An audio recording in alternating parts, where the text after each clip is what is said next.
know, they think that I just come in there and look for knockouts, and that's not the case. You know, I'm actually a sharp, smart fighter. So, what happened? I'm here. Who wanted to fight with me? I really don't care who's in front of me. I don't feel like no fighter can beat me.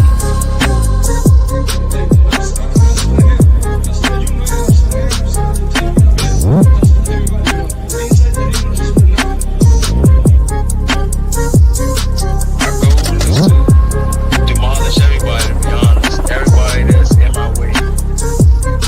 The pinnacle to any weight division is to have all the belts, all of the titles.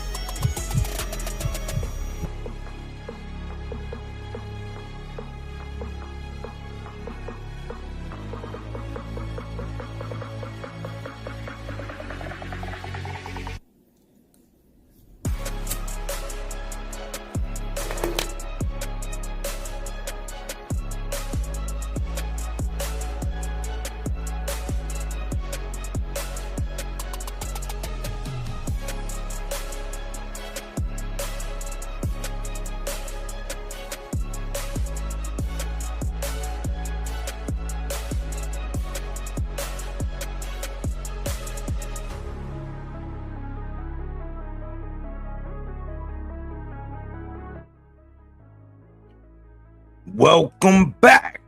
It's Michael Rogers. Welcome to Bodywork Boxing. It feels so good to be back. We are 48 hours away from the big fish, Errol the Truth, Spence, from making his much awaited comeback. With Errol being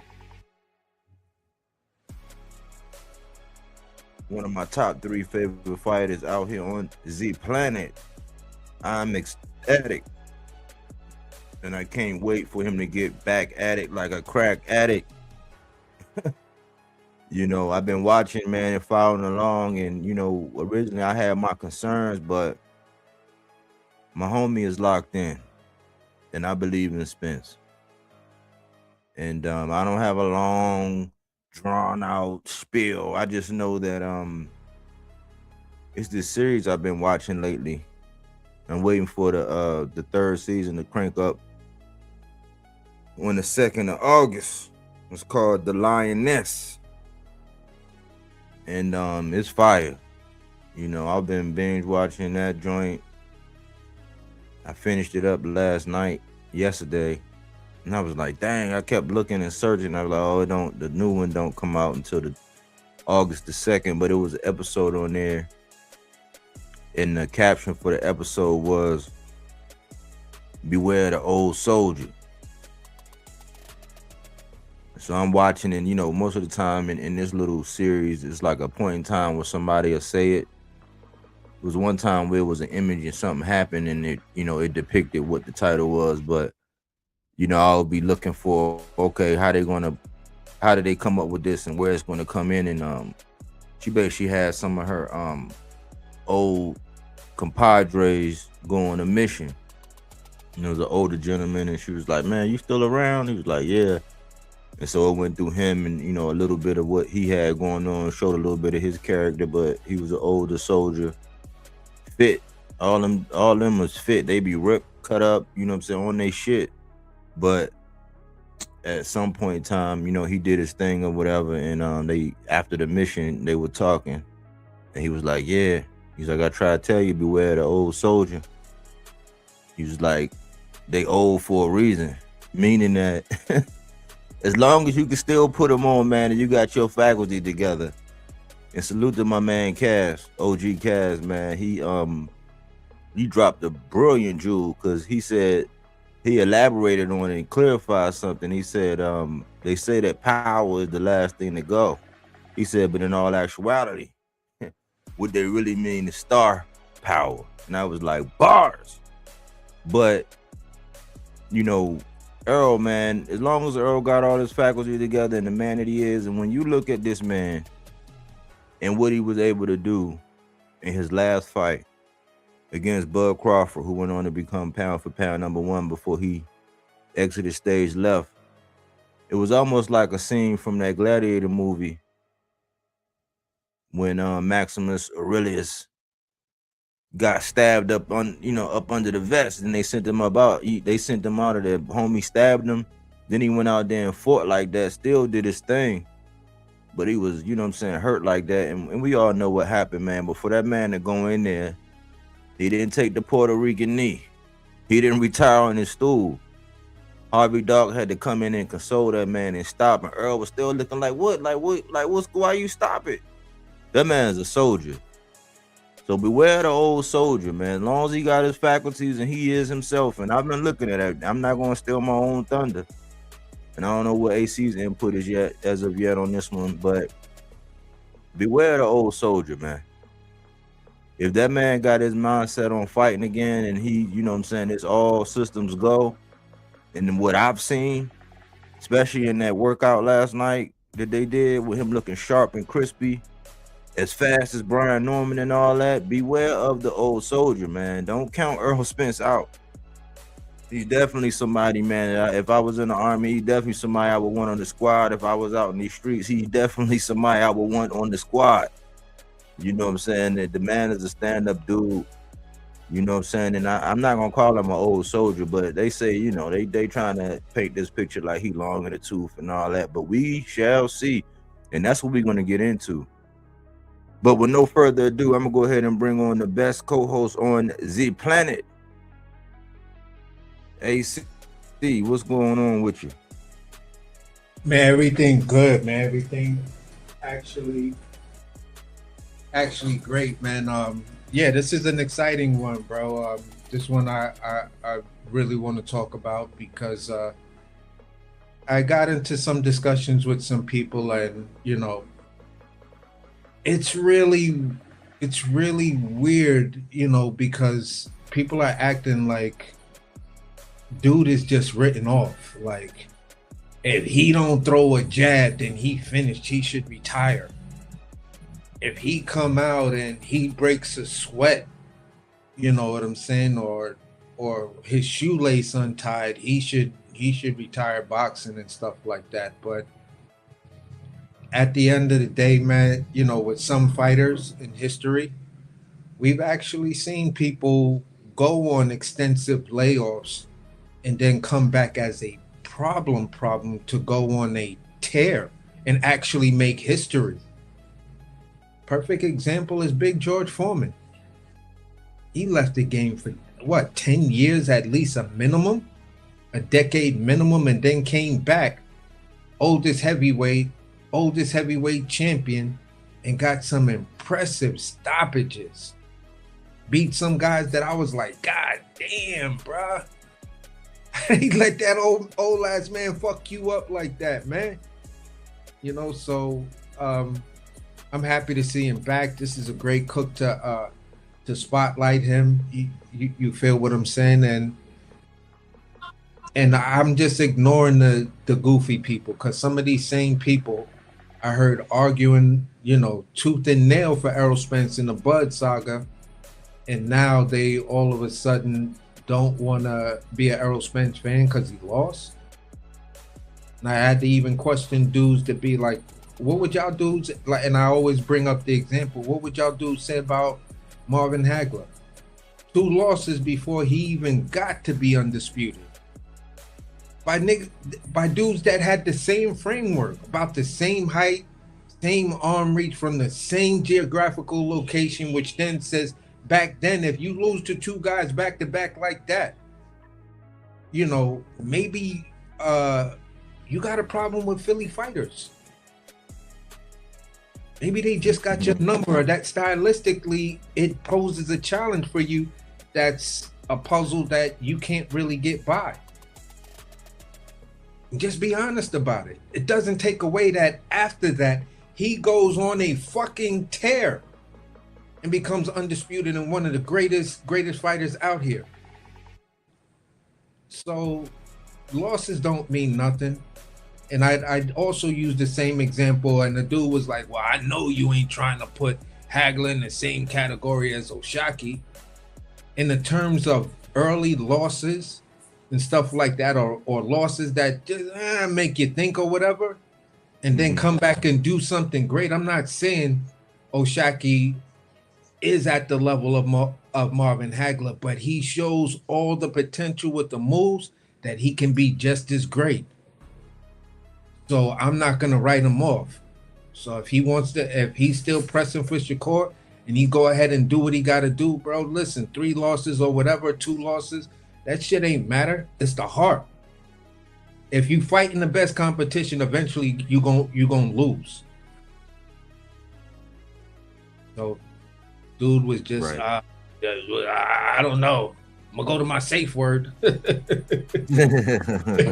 But other than that, bro, I'll let you get into the housekeeping and everything so we could actually get this cook going. But overall, yeah, today was a great day. I'm just still, reeling off last night's victory, my early stoppage I got last night. You made him say pineapples, basically.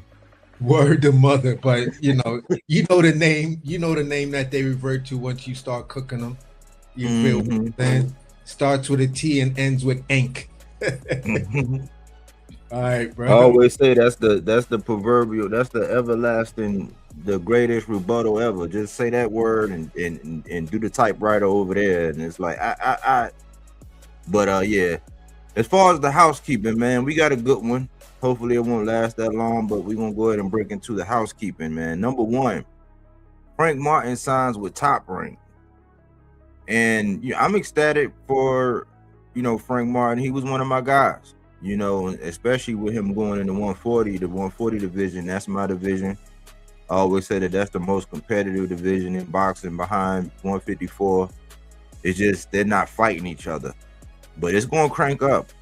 It's getting ready to get real. It's getting ready to get even more spicier, and I'm proud of Frank for getting some momentum. I had asked like 2 weeks ago, I was like, what's going on? I was trying to figure out what was going on with him and what was going on with Gary Antoine, and voila, we see Fighters First. I think that's his manager. I think that's the company he's with, Fighters First, the same guy that was behind Errol, the big guy.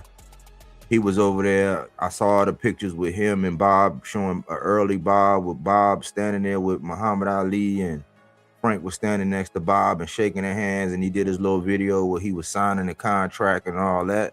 And I was like, good for Frank. Good for Frank. I really didn't consider what was going on with PBC and all that, because that, to me, that don't really make any difference. I like fighters on all of these different promotional companies, the major ones. I even like some guys that deflected the Zuffa. I just can't rock with, one of them in particular. But I'm not a respecter of promotional companies. I'm not one of them ones that's gonna be like, oh my gosh, PBC had to kiss the ring. Oh, look at Frank, he's leaving. PBC is doomed. And I'm not, the sky is falling in that type situation. I'm just happy that Frank got with somebody. He was, showing all 32 teeth. He was happy. He looked excited. The thing is, right before I got online, I wound up seeing a short, and I seen a little caption, but it started, but I stopped it. And it was Tim Bradley. And Tim Bradley was talking about Keyshawn, and then it was something about Keyshawn and Frank Martin. And the rumblings, we had spoken on this earlier, the rumblings was that Keyshawn is going to pull out of that ordeal and then go fight Frank Martin. Now, we've been wanting to see it, but for me, I'm going to tell y'all right now, I don't like the move by Keyshawn. Like, for one, he wasted a lot of people's time. And then also, this uncovers something that me and AC was cooking on, in the fact that this was all a ploy to try to get Devin just to drop the belt. So just when I thought Keyshawn was cleaning his act up, and he got his act together, whatever, and all that stunt that Jay Prince pulled with his 2 double-barrel shotguns, all that was pretty much a strong arm to try to get Devin And I'm not even a Devin Haney fan like that.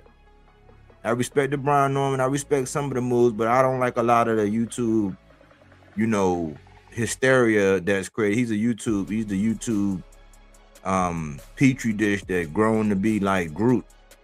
And it's like Big Groot now, based on YouTube, and all his affiliations with Zab being his god uncle and Roy being something, and then, you know, pretty much coming up under the Mayweathers, and, you know, he pretty much had boxing royalty behind him. He's been on YouTube ever since he was a young lad. And I think that he's more of a product of how YouTube pushed, because when his fights come on and all this and all that, he's been getting the job done, but they wiped away the Ryan loss. And there's just a lot of different things behind him. I do respect some of the moves. I had gained some respect after the Brian Norman fight when he made me eat crow. But in this situation, oh my God. If Keyshawn do that, now I'm going to be happy that we get him and Frank Martin if that is the case. But it just speaks volumes as to what this play was really all about. All of this was really a ploy to get Devin to drop his belt. And it's not until somebody can come out and give me some sound reasoning and logic, not just emotion, not just a whole bunch of insults and all of that. Until somebody can do that, I'm gonna have to cook Keyshawn. I'm gonna have to cook Keyshawn for that, because he jumped up. We were talking about it. Well, what did he do to get number one? What did he do to become number one? And everybody was hyped, saying, yeah, he was ready, he was this. And I'm just like, hold on, I mean, he might be ready. But I was saying that, you know, he had a skill set to where at least I know when he get in the ring, he gonna swing. I do know that. He's not gonna be in there trying to fence and up. I poked you in your belly button, up tapped your earlobe. He's not that kind of fighter. He's gonna let them things go. That's what I do respect about Keyshawn. My question about him was his discipline. And I made a joke last time, was he gonna miss weight? He wound up missing weight, but then making it. But I'm like, man, and then he was moving up to that 140. He got a Jermaine Ortiz, tiptoed up past 40, didn't really fight nobody at 40, and then get number one at 47 where he leapfrogged all them people.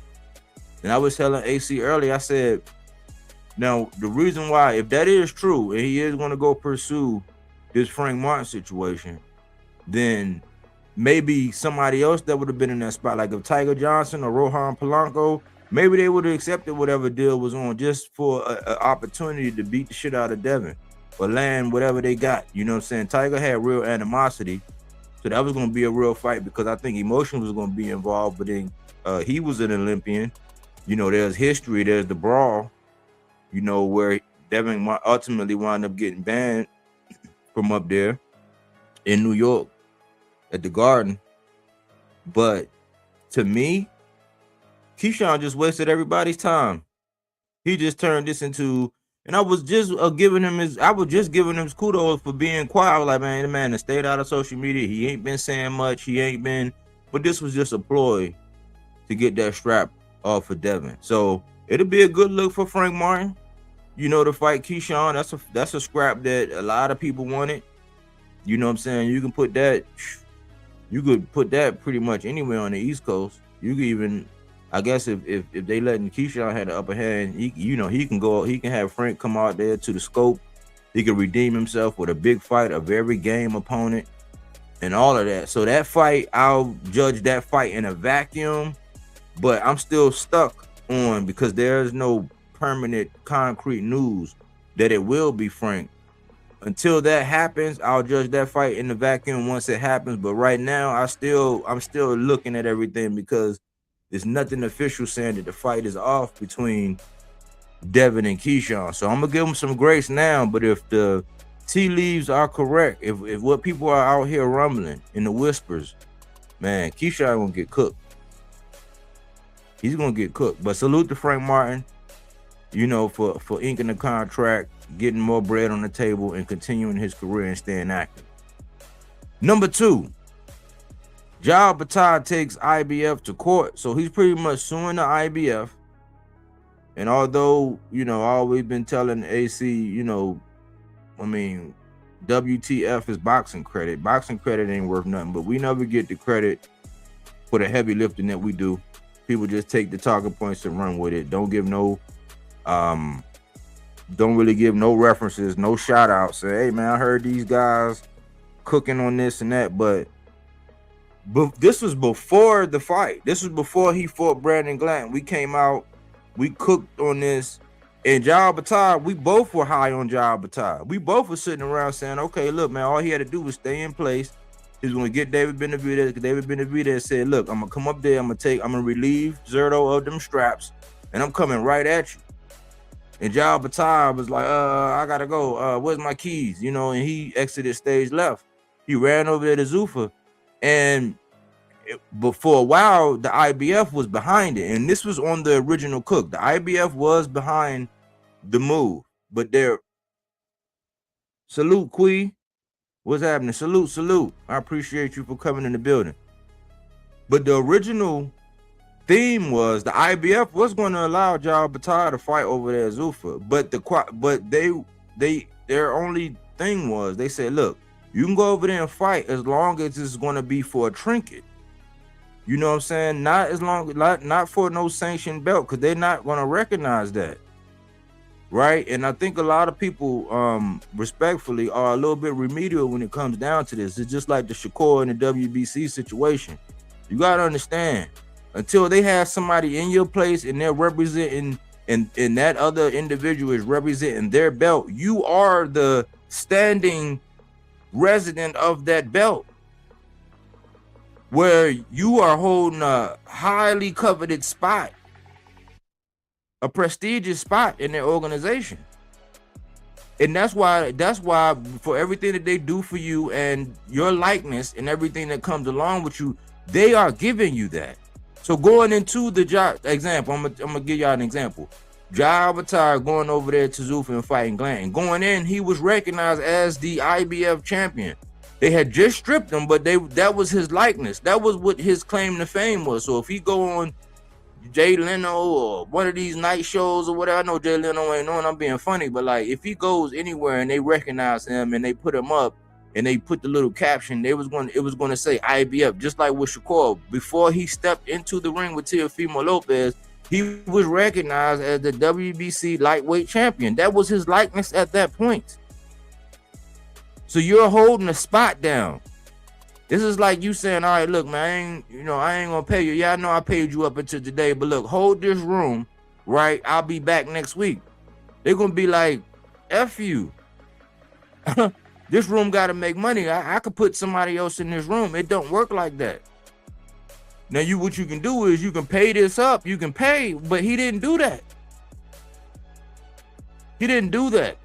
He wanted them to hold the room, but then not pay and hold it down. So, and this is the thing. They said, look, we'll let you fight over there as long as it's a trinket. But if they label this as some kind of title fight or whatever, and you're gonna be the Zuffa champ and all that, we're going to strip you.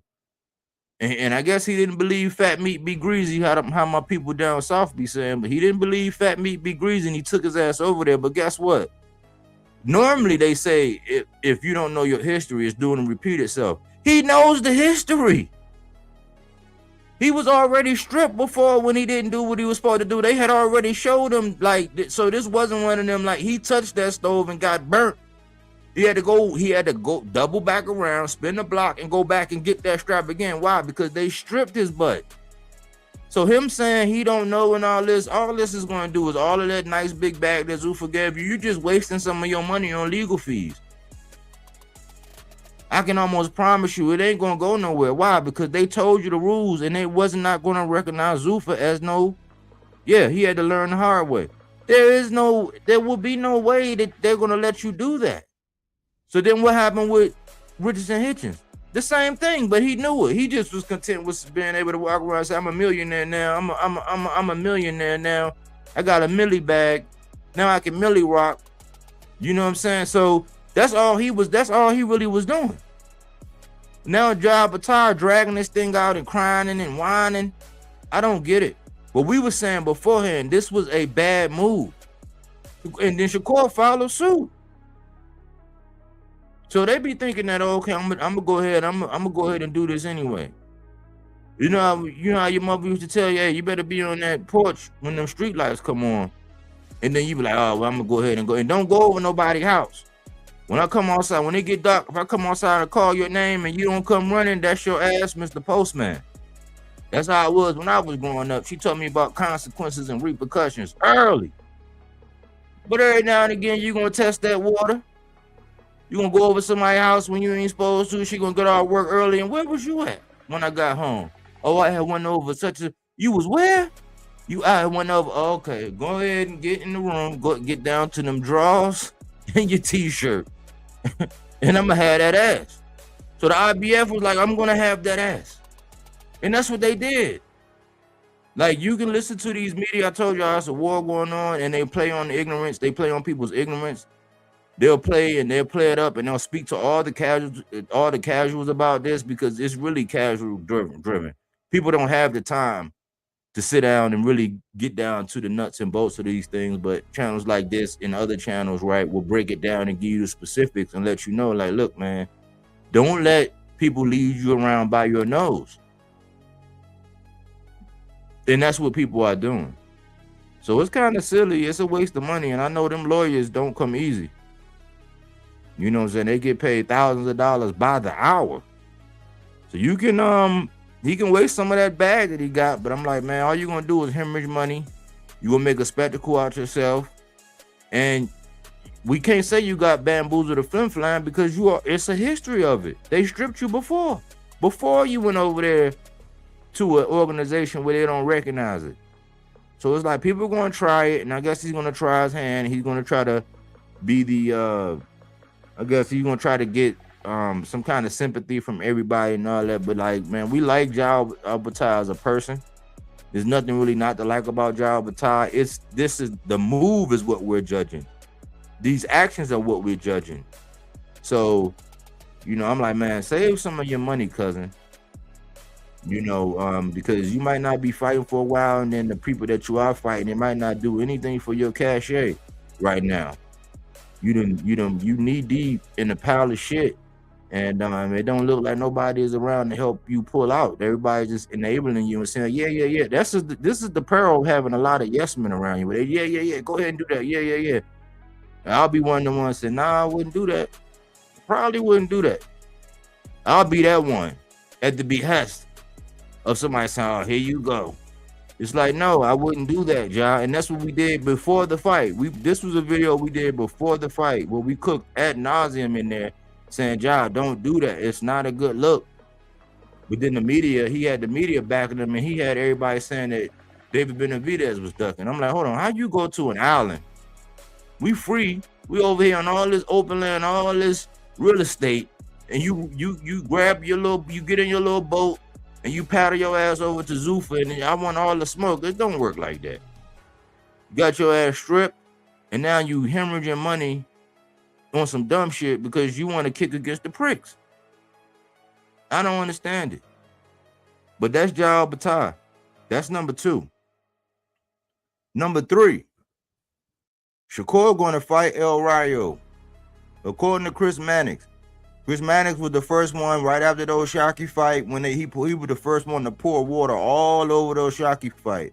And that's why I don't like his big head, blue suit wearing ass, because that was the echoes that everybody is out here online and the sentiments that they're actually expressing. What they going by what Chris Mannix, man, that fight, that gave everybody to relieve Shakur of the pressure of all that stuff he had with Oshaki going on and saying, oh no, people flip-flop. I seen people flip-flop right after that fight. They was all on Ray Ford nuts because he was affiliated. He was Shakur's little mans and all this. They straight up flipped, painted, and I said, man, y'all really like them likes, clicks, and views, man. You no character in there, no metal, no integrity, none of that. Gone. And Shakur do that, man. He got a way of mesmerizing people. I don't know if it's his dimples. I don't know if it's the new $1 million smile. I don't know what it is.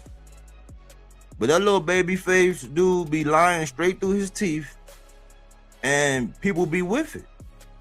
It's just like him saying, "Oh, I don't want to fight. I don't want to fight Ray. I don't want to fight Ray, man. I seen him. He done had bad nights at the office and all that. Well, were you the first one to beat Teofimo Lopez? Did we not see Teofimo Lopez get beat before? But when it came down to O'Shaquie, I don't like the way he's talking to me. Like all the things that make you go, when it come down to Shakur. But he said he would rather fight Gary Antoine Russell a week before he announced that he was over there at Zuffa. Chris Mannix had told us the night right after O'Shaquie won, the first one, soon they went to him, he said, I don't think that fight gonna happen. I'm being told that Shakur's signed with Zuffa, man. We just waiting on the announcement. So for all that time, that was May 30th, all the way up until like July the 6th or something like that, when he finally came out and announced that, we was in limbo, and he was going on his media tour. He was just running around, yeah. And then to come to find out, the man said he didn't even negotiate with nobody. He didn't even talk to nobody. Then he tried to come out with a bold-faced line, say the Zone came with an offer, but it was a little bit too late. I was like, what? So you didn't even do your due diligence. You didn't even see what was out there for. You just like, oh, y'all gonna pay me 5 times my pay? All right, what do I sign? Here's my John Hancock. Yeah, I'll wear those black Zuffa trunks. Yeah, I'll wear those black gloves. Yeah, I'll take, look at me, taking all the pictures and all that. You didn't even consult with nobody else. This is just like he don't get no flack for him in track record. I think it was more like 13 days, but according to history, it said it was like 23 days from the time he was a free agent with Top Rank and he went over to the Matchroom. But Eddie had already been parading him around before he even made the announcement. Then told Eddie, don't even try to make the Tank fight. This guy's moves never get scrutinized the way they supposed to. Now, certain creators are people that's been on his butt, you know what I'm saying, that's been following the bouncing ball all along. They've been saying what's been going on. But there is no pressure.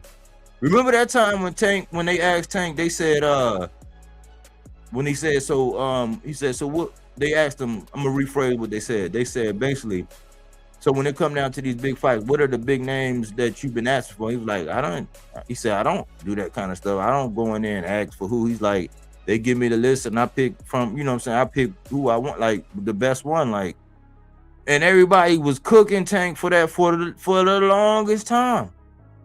For the longest time, they was cooking. I'm like, why are you gonna cook a dude who he couldn't go in there and be like, I want him.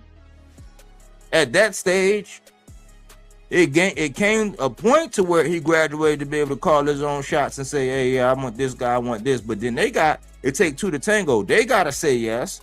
They gotta come on there, and he can't just be like, I want you gonna fight me, and then it's gonna be ordered. Like, no. This is not a dictatorship. He couldn't do that, but they cooked him. Come to find out with Shakur, is like, with Shakur, he get carte blanche. He never even did his due diligence to see what was out there for him. He just signed up to Zuffa. But he's being guided because we talked about this in the housekeeping number 1 as far as Jay Prince, Keyshawn, and him being all lock and step. That's why Shakur was at the top of Mount Kilimanjaro saying, if he want to fight me, he can. He just got to drop that belt, and it got to be at 144, and he got to bring me a new toothbrush and all kind of stupid shit he was saying. It was all a ploy to get Devin to drop the belt. But he gets no flack, no pressure. These same people that was coming out and cooking Tank, they have nothing to say right now. Nothing. And come to find out, when Chris Mannix just did this interview, him and this little, whoever he was talking to, he was like, yeah, he said, we really don't know how much he got paid, in reference to Shakur. We really don't know how much he got paid. We think, and I don't do this. I don't even pocket watch. I don't care. I'm stating what Chris Mannix said. He said, we're thinking that he's getting paid 10. We know it's 10 at least. He said, or it could be upward of 15. He was like, but we don't know for sure. He's like, nobody really knows that. He was like, but more importantly, with him being over here in this situation, signing the Zuffa, he said, a lot of people are acting like they don't know who he's going to fight.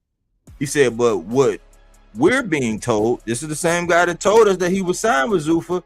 I guess the same sources are telling him that he's going to fight El Rayo.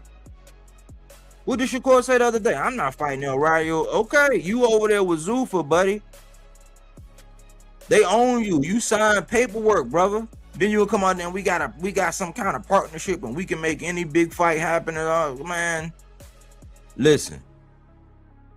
The man is, they saying this man gonna fight El Rayo.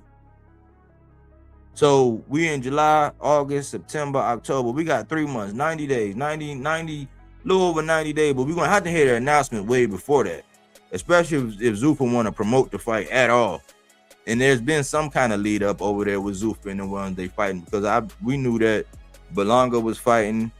We knew who Richardson Hitchens was fighting, Ricardo Salas. We knew that Derevyanchenko and the guy from DC, Jalil Hackett. We knew that they were going to fight. There was some lead up. They had put that news out there. So if it's 90 plus days, let's say it's about roughly 100 days away from when they'll fight in October. Let's just say roughly. In the next month, next 3 to 4 weeks, we're going to hear something about Shakur and El Rayo. I can almost guarantee you that. Unless something wild and crazy happened with this Devin stuff. I've been sitting back watching this, waiting or whatever, and I don't even understand. I'll land right here. I don't even understand like the hoopla and how these fans are running around like chickens with their heads cut off, happy that he went and signed with the Zone, and we're not talking about him and Keyshawn no more. It's almost like, man, like how many players is in this game that they're playing? Because if he don't, then one, if Keyshawn is going over there to do that Frank Martin stuff, he is PUSSY. If Devin, now he got backing, now he's not a man without a land, and he didn't do the Shakur thing, right? Which I didn't want him to do. But if now that he has backing, meaning that he got a purse where that the network will come in and say, all right, well, look here, we got $6 million for this fight. We're going to allocate 7 for this. Let's go ahead and get it on. If now that he got that backing and it's not Keyshawn, I'm going to have to say he PUSSY as well. And this goes to something that I said earlier, and this is they said I was hating. They said I was a skeptic. I'm like, man, they be playing this. Pretty much called this. I'm like, man, they playing games. They gonna make all this hoopla. Why? Because I've been studying Devin Haney. I was trying to give him the benefit of the doubt because he came in with Brian Norman, made me eat crow. Trying to give him the benefit of the doubt. Trying to let bygones be bygones. But he turned down the biggest payday in his life with Tank and said, I don't like the way he talking to me. Y'all see what him and Shakur got. They both don't like the way people be talking to him. As boxers, I'm like, okay, we'll get in the ring and punch him in the face. Legally, you can do that. This is the only sport, well, it's a couple other sports, combat sport, but this is a combat sport where you can really, literally sell your grievance and get paid handsomely to punch somebody in the face that you don't like, and you're gonna walk away because you don't like the way they talking to you. And I said this before about Devin. He's the type that makes all this hoopla. Just like when he had Mr. Gary Russell and he dragged Mr. Gary Russell and had YouTube just shitting all over Mr. Gary Russell Jr., right? Only to come to find out that he already had Gamboa locked in. And Gary Russell came back and he put Bill Haney on host. He pulled his whole card. It was like, hold on, man. We were talking. He was like, and Bill was like, yeah, I know we were talking. He was like, but you never got back to me, Bill. Bill got quiet. He was like, Bill, you never got back to me. Then he said, man, the networks didn't like you. He was like, but still, you could have got back to me. He was like, yeah, I know. Nobody says nothing about this. The whole time he was down at 35, he was tank, and then go fight some bum. Or well, he like cougars. So I ain't going to say bum, but he'll go fight somebody that's long in the tooth that he ain't got no business in the ring with. Then he remember when Rolly got into that issue where he had, where he had to pull out, and Tank ultimately fought Cruz. He was out there talking about, I'll fight Tank on a short week. And I said, man, shut the fuck up. No, you ain't. Man wound up fighting JoJo Diaz. He got a history of this, man. Clout chasing, attaching him to his name. Brian Norman, I didn't think it was going to happen. He made me eat crow. I didn't think it was going to happen. But he always attach himself to a name, get stirred all this mess, and then he go fight somebody that we don't even care about him fighting. I asked the panel the other day, I said, is Keyshawn and Devin a big fight? The overwhelming consensus was like, no, it's a big fight. It's an interesting fight. People wanted to see him, but they didn't classify it as a big fight.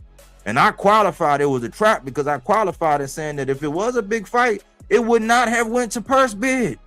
Big fights don't go to purse bids. And free agents don't just get the arbitrary, just walk out the door. You get wooed aggressively by all these suitors. They try to do anything and everything to keep you with them. Why? Because you are a money generator. Why do you think Tank got in this situation that he got? They don't want to let that man go nowhere. They're like, no, we're going to make a special whatever we got for Tank where we can make and do whatever we got. We're not letting him go. Ain't no, free agent. Like, yeah, you know what I'm saying? We don't got you in no confines or nothing, but we're going to do everything. That's why I say free agents, like with Top Rank letting Shakur not warn him and just giving him an offer he couldn't refuse and letting him go over the Matchroom. And then Eddie, you hear how Eddie talking? And now he over to the Zoof, and Eddie is saying, oh, they giving him 5 times the worth. And he gonna fight El Ryu, y'all. That's why I say, man, we can get bent out of shape. We can do a 9-hour live just cooking the shit out of Shakur, cooking the shit out of Devin. Stop listening to what they say and watch how they behave. And stop giving these guys all that goddamn attention. It ain't worth it. You could be highlighting Abdullah Mason. You could be talking about what Brian Norman got next. You could be seeing what's up with David Benavidez. There's a lot of other guys. Oshaki, you could be, you know what I'm saying, doing something on and highlighting, okay, how he been moving and how since 2020 he been fighting the top 5. Top 5. No other boxer can say that right now where they've been talk. Maybe David Benavidez can, maybe Anoya Inoue, and Bam Rodriguez. It's only like 4 dudes that can say that right now where they're fighting the top 5. Oshaki been doing that since 2020. And he still don't get no respect. But we want to sit around and talk about Shakur and Devin all goddamn day.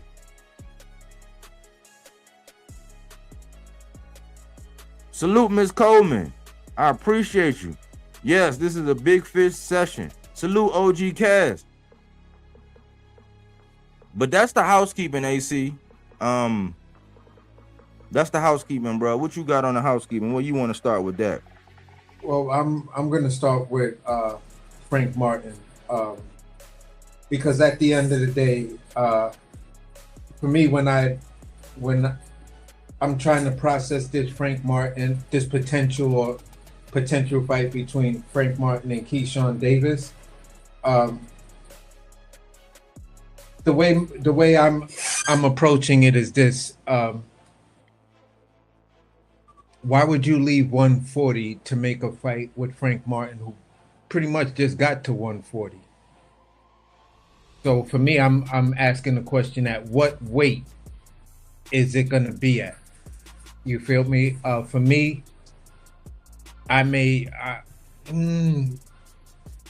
it's just the type of fight that tells me this might be a wet noodle from Keyshawn, because the fight that really makes sense at the weight class you at is you and Brian Norman Jr.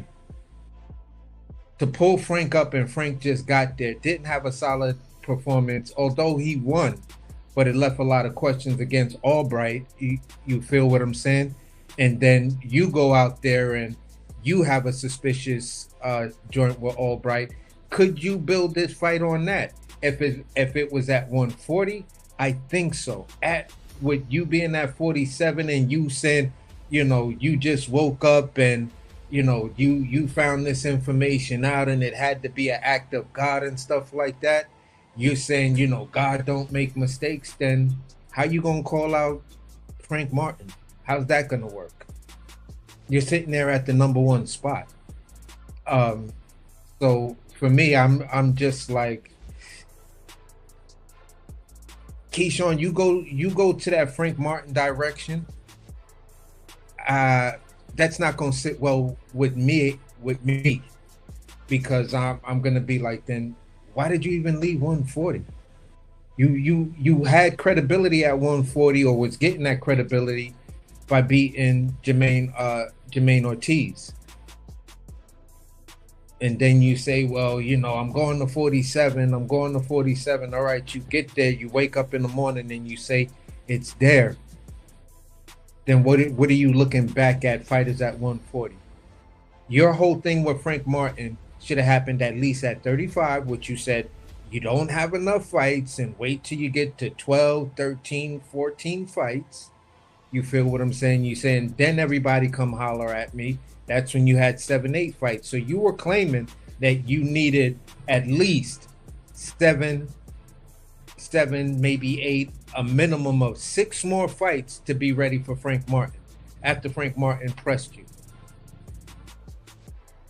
And now that you got those fights and you're at a higher weight class, now this is something you want. You are at a higher weight class trying to bully, which I don't even want to use the word try to bully, because you just look like a clown when it came down to you pressing Abdullah Mason and saying, I've been trying to get a fight with you. I want to fight with you. And that clownship has been happening since you dropped the bag, where it's actually relevant to say Keyshawn fumbled the bag when you was at 35 and you was on the precipice of being the it guy. You feel what I'm saying with the young black American fighters at Top Rank. But you fumbled that bag the night Albright beat your brother. So I'm just like, here we go again with Keyshawn. We just got to see how it works out. Concerning the Devin Haney thing, where it is right now, I think you guys are both locked in. It makes sense for me to just say, look, I'd rather see you fight Devin Haney. Let Devin Haney beat your ass or outbox you, outclass you, whatever, squeak by the victory. People complain, whatever, whatever that case may be. And maybe then look at some of the other guys at 147. You're there. I understand, and I was one of the persons that was like, look, I don't like that move where you jumped all of those solid names at 47. So with that being said, that's the way I felt about that. The second one, Obataya, we covered this in nauseam. I've been trying to explain to people what this UBO model is and how it really works. Shakur can say whatever, but you're hearing, Chris Mannix even say, well, the people behind the scenes over at Zuffa. Who are the people behind the scenes over at Zuffa? You feel what I'm saying? Zuffa says it's one-stop shopping. So if the one-stop shop guy tells you this is who you're fighting, then this is who you're actually fighting. It's no ifs, ands, or buts about it. So with that being said, you could tell us what you feel, but Dana White is and those people over at Zuffa is like, I really don't give a shit what Shakur Stevenson feel. We just paid a whole lot of money, and you gonna fight who we tell you gonna fight. And with that being said, it's like, whoa, okay, reality check. Now this is where you're gonna start to see the monster that exists over at the Isle of Zuffa Moreau. You feel what I'm saying? Now the horror story is actually gonna begin. You thought you had a lifeline with dealing with the hopes that Devin Haney would sign, and that'll save your brand and everything else, and it'll possibly save Zuffa spending out so much money. It didn't work that way. We had examples. We had Obataya. Obataya knew. The IBF informed Obataya. We saw the letters. We saw the statements that they told this man, okay, we will let the fight go through, but you cannot fight for that Zuffa belt. This is, take that back, when Turk tried to redesign the WBC's belt. And what did Mauricio Suleiman tell that man? Leave my fucking WBC belt alone. That's not for you to fuck with. But did you see that Zuffa inspired WBC belt at the end of that fight? No, that shit was nowhere to be found, because they knew they had no legal precedence to pull that bullshit. Just like Ja Obataya, this is a smoke screen. He's over here waving a squirrel. You feel what I'm saying? And all y'all acting like hunting dogs, like, squirrel. Obataya said he's gonna sue squirrel. Bro, that's not what's gonna happen. That man's gonna get laughed out of court, or he doesn't even make it to court. Like, they're gonna look at him and be like, Obataya, Was this letter sent to you on this day before the fight? Yes. How many days before that? How many days before was that letter sent to you? It was sent between 28 and 15 days. So what part of it didn't you get? You didn't get it in the mail. You didn't get the email. What is it? Yeah, I got it, but I didn't understand it. So you had no lawyer over at Zuffa to explain to you what this actually meant. Now you're going to try to throw somebody else under the bus, and they just going to look at you like, hold up, little Australian boy. That shit is not about to go down. You're not about to throw us under the bus because of your stupidity or your ignorance. And ignorance is the fact of ignoring something and knowing that it still exists, or choosing to not basically acknowledge the thing that's standing there, that elephant in the room. You're ignoring it. You're being ignorant to that elephant in the room. And that's what Obadiah chose to do, because Zuffa was like, don't worry about it. We got you covered on the legal end. So right after that, then we see Richard Hitchens, big name, Ryo, big names, Berlanga, decent name. Hitchens drops his belt. He says, I'm going to 47 over there and I'm going to drop my belt. So Shakur comes out and everybody thinks now all of a sudden something's going to be really, really different. Okay, so you're not looking at Obadiah. You're not looking at this situation. Obadiah is now sitting there like, damn, I miss my belt. I miss being able to just go outside and cross that side of the street and, go to a fruit stand and, buy an apple or some shit like that. So Obadiah just fucked his shit up. You would think Shakur and the machine behind Shakur would have been like, hey, red flag, red flag, red flag, but they didn't. And that leads me into the last part of just Shakur is going to fight El Rayo. Accepted. He has no other alternative. The other guys over there know what time it is dealing with Zuffa. One of two things happen. If you're going to try to make fights and Zuffa is just going to look at you as a promoter to give you this ability to make all of these fights, and they've signed this deal over here, and it says typically a contract that's signed with the Zuffa fighter is a multi-year contract. So they said 10 million or 15 million for Shakur, averages out to what they was originally saying, 60 million, stuff like that. You tend to fight, some people say you fight twice a year or whatever. 4 fights, you should be done with that contract in 2 years. It's a multi-year contract. 2 is the actual number of multi. You feel what I'm saying? So at the end of the day, the numbers could add up. You just got to deliver on those fights. Where we know what fights you're going to get, I don't know. Will you get the big fights that you claiming you're going to make? You probably can. I'm not going to definitively say no. But Zuffa is going to have to come out their pocket, because every fighter now knows you're over there by yourself, and whatever name you call or you think you want to fight, your people gonna have to pay a hell of a lot more money. So then that could possibly damage everything, because if I know you want to fight me and I'm a big name, what, you getting 10, 15 million? I want 20. Other than that, I don't want to fight this dude. How is that gonna work? You still locked into 2 years, 4 fights. Oh, shit's about to get ugly for you, bro. And that's pretty much where I landed. And I'll just say this. The general consensus now is that you're going to avoid Ryo, because you know that's not going to be an easy fight. And that's where I'll land that plane. Right. Salute, Swah. Yo, How you feeling, man? man, feeling good, man. You already know what's good with you, man. AC. Good, man. We getting through the housekeeping. So we can go ahead and Yeah. get into the cook. But what you got? You got anything on the housekeeping? Yeah, for sure, man. I watched the show from the beginning because I never really like caught the show like from the beginning and seeing how your format was.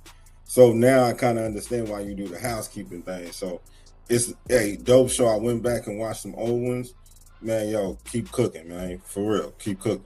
Appreciate you. Hey, man, hey, blessings to you.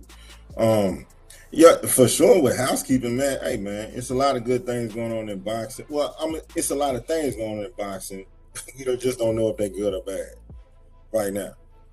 I'm gonna say this. So for Frank Martin, that for me, and I know it's just even for viewers who just now coming into boxing.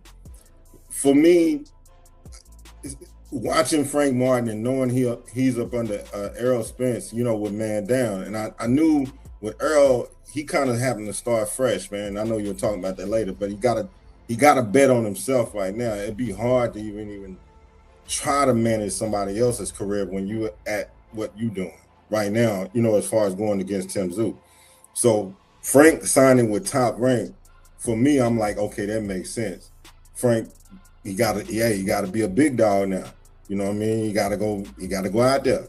So I think that's actually good for Frank because Top Rank really, they build their fighters well, but they got really good matchmaking. Everybody know that. I don't want to repeat, but everybody knows Top Rank is great at building and matchmaking. So for Frank to go there, I think that's a good move. But it said more about where Errol Spence is at, in my opinion, just how I looked at it, because I'm like, okay, Errol really got to take this thing serious with Tszyu because it could be over. And I think Frank kind of know that. So anyway, but yeah, for Frank signing with Top Rank, I think that's great. I think that's great for Frank, for real. Taya, hey man, AC cooked on it earlier, and because everybody knew you was gonna be stripped. Everybody knew it was if you in the boxing community, even somebody who was covering Zuffa, because he was the first one to fight for they belt. I remember that. And the thing is that he was told, you do that, we gonna strip you. Jay did it. So I don't know why he thought that they wasn't gonna strip him, because everybody knew, boy, if you do that, as soon as you step in the ring, it's over. They're gonna strip you. So for even Jay to go to court with the IBF, it won't even be on social media because none of it will be viral. It'll be so quick, snip and cut. It'll be over. Like he'll almost feel foolish for even doing it. You better be happy with the Zuffa belt. Shakur gonna fight Elvira for sure. Look.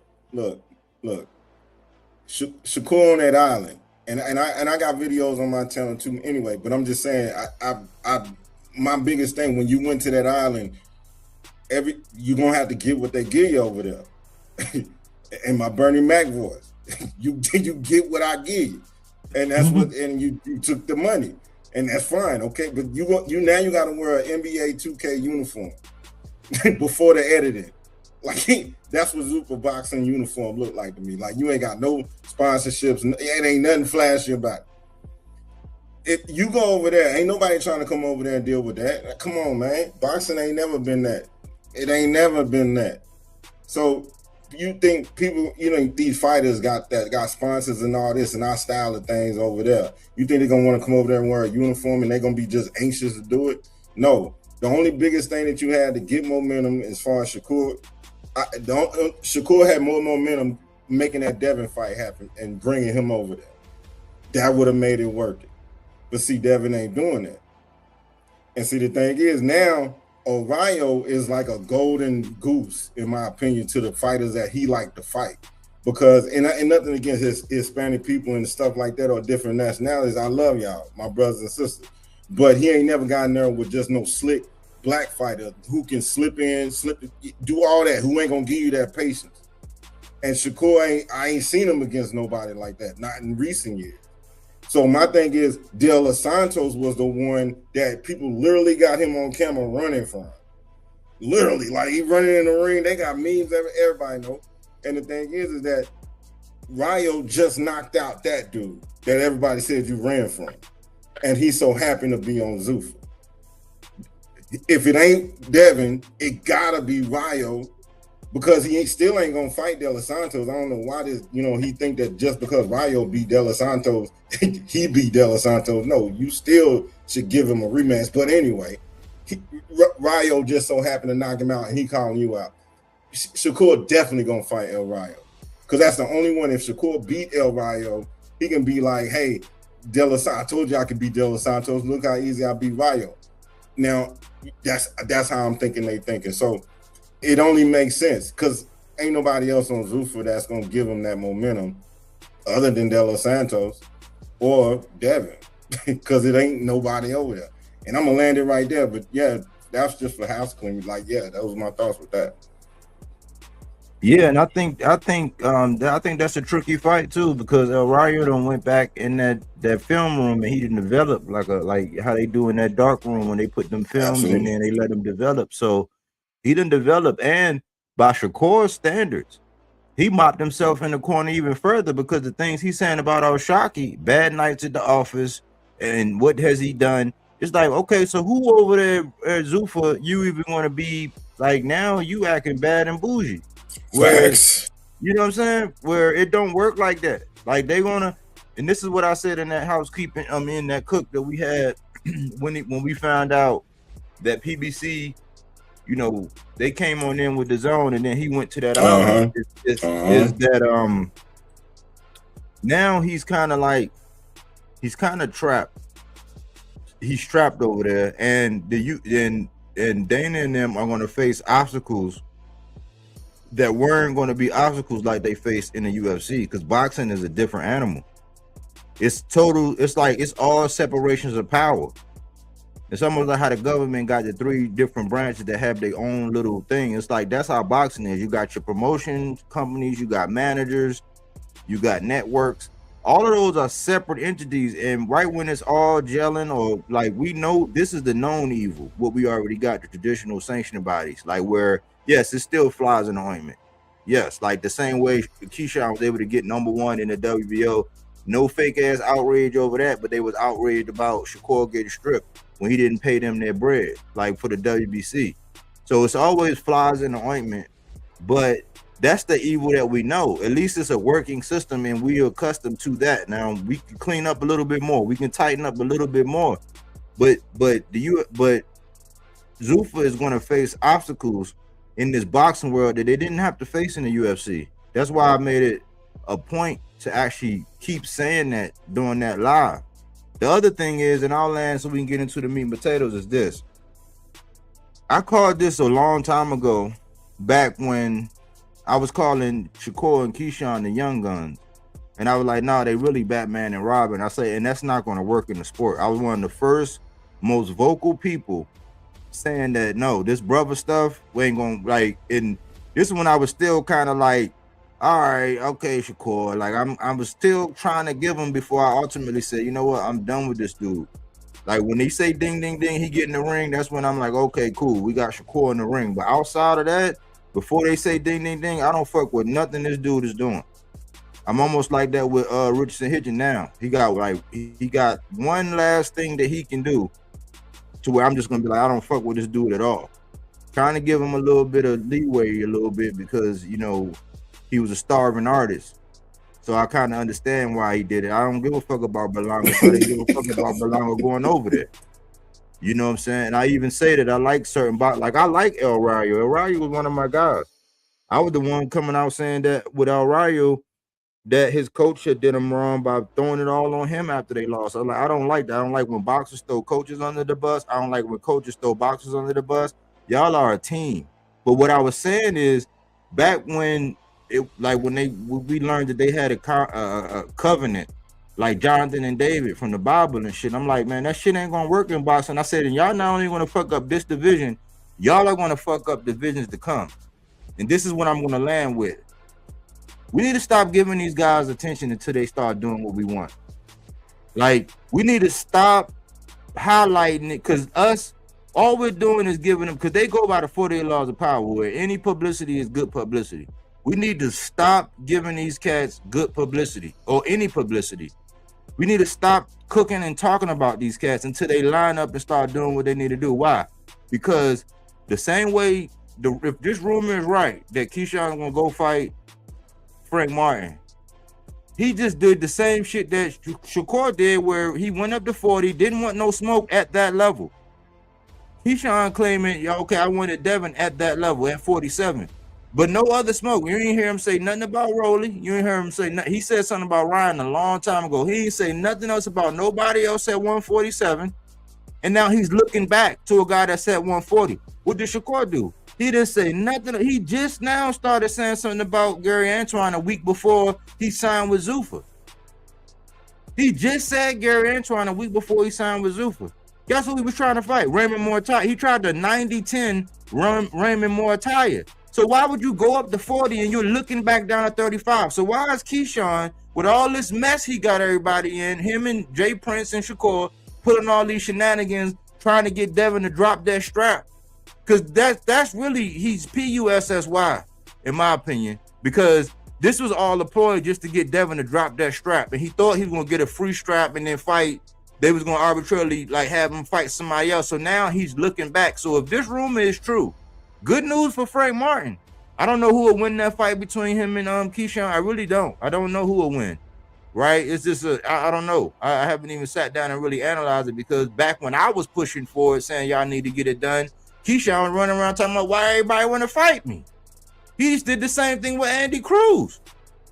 And Moitaia got rid of him now, and then all of a sudden people start saying, see, that's why Keyshawn didn't need to fight. No, Keyshawn needed to mix up with all these guys. All these guys need to mix it up.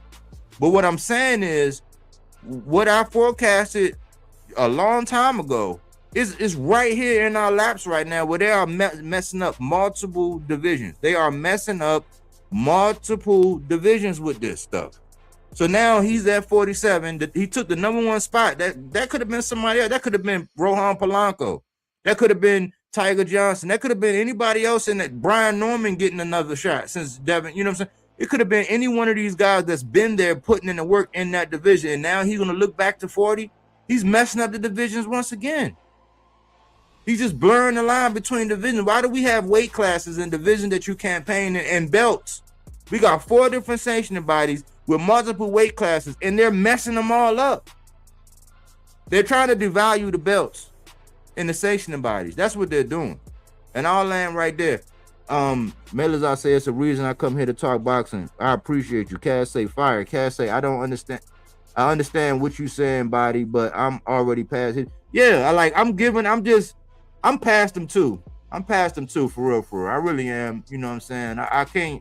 I'm not one of them guys where I could deny the skill set that he had, because he is skilled. You know what I'm saying? I one of the people that was pulling for him because he wasn't what I call the name brand. He'll be like off-brand cereal, but it's just as good as the other ones. He just people don't know he's that good. I still say he got a nice skill set, but as far as the shenanigans outside the ring, it turns me off to even. That's why I don't promote him and do videos about him no more. Because I can't. If you start moving funny, I don't care if I like you, if I don't like you. I'm not going to sit up there and trash you in your personal life and what you got going on and do all that, go into what you got going on in court and all this personal stuff. I wouldn't want nobody doing that to me. But once that happened, whether I rock with you or not, I'm going to call it the way it is. And I'm going to stop rocking with you. And I'm campaigning to say, look, let's stop giving these dummies, like these PUSSYs, let's stop giving them attention, man. Because the more you sit around and cook on them all day, every day, and keep doing this, you're giving them pub. They saying, look, man, we got the internet buzzing. That's Devin Haney's claim to fame. That's his claim to fame, like always having his name buzzing. Half the time he ain't doing shit, they ain't doing shit but stirring people up. We need to stop giving all these guys attention until they start doing what we want them to do.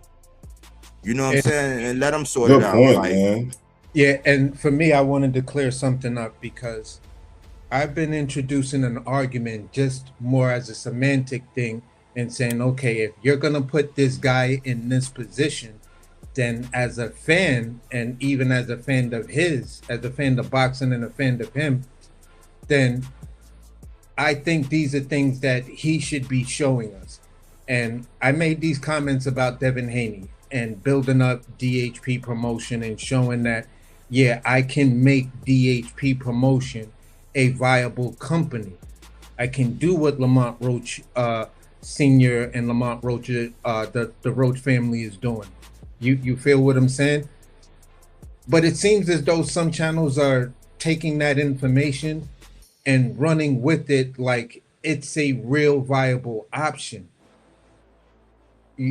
And that's the part that's kind of like, wait a minute, what the hell's going on? Because I originally saw it from how he botched, you know, the Rolly negotiations, the same way Virgil Ortiz botched the Boots negotiations. So it's like you use the business to duck the fight, but the duck wasn't the thing you did. The duck, like I was explaining to Body earlier, the duck is the fact that you won't revisit that fight and say, this is still a unification fight. It's still with the guy who beat Ryan, so it still makes sense. That's the actual duck. The other part is you tried to flex your company, like your company is really built like that. Like your company is really a brand like Nike, Adidas, Puma. You feel what I'm saying? But you out here, you know, not even pro Keds. You like pro Skippies. The shit you go to the cold-blooded, the shit you go to the 99-cent store and they got a whole pile of them shits, and you got to dig through them shits to figure out your size. And you just sitting there matching the sole to your sole, like, if that fit me, it's saying it's a 9, but I don't know if it's a 9. Man, you know what? I didn't mean to cut, man, because I didn't want to forget what I was saying, man. Because, Bobby, you said something. I mean, we cooking, man. Yo, like, share, subscribe, man. Make sure y'all subscribe to your boy. And I'm talking about Bodywork, man. Hit the like button, man. That's what I'm noticing about this whole YouTube thing. Hit the like button, please. Yo, man, I ain't gonna lie to you. What my standpoint when it comes to boxing, I love boxing. I've been watching it since like 1989. But the thing is, I'm not a professional fighter. I didn't have my fights and all that other stuff, but, you know, it's a technique and science to the whole boxing thing.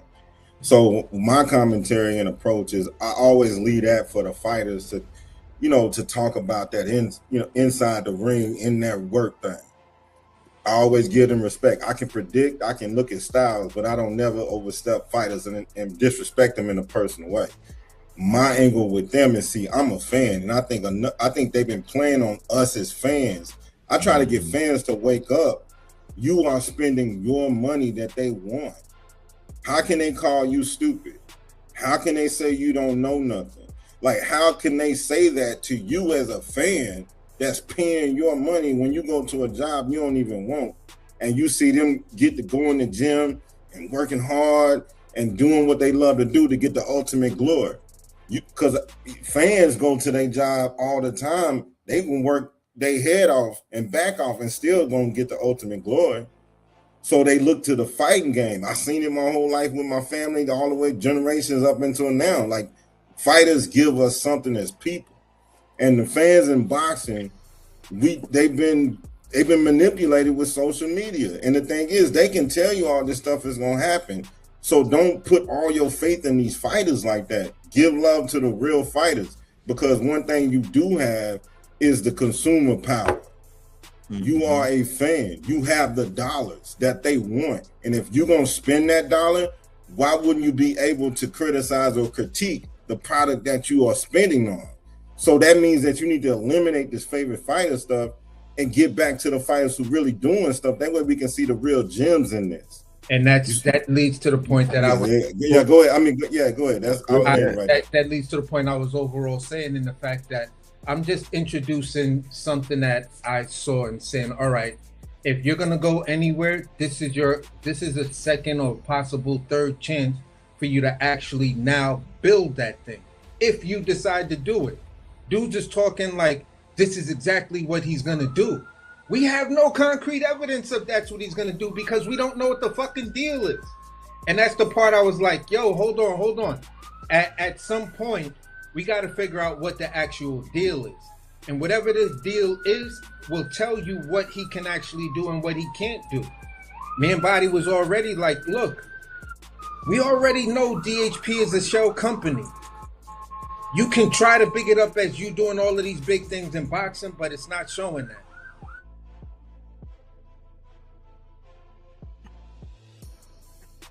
Yeah.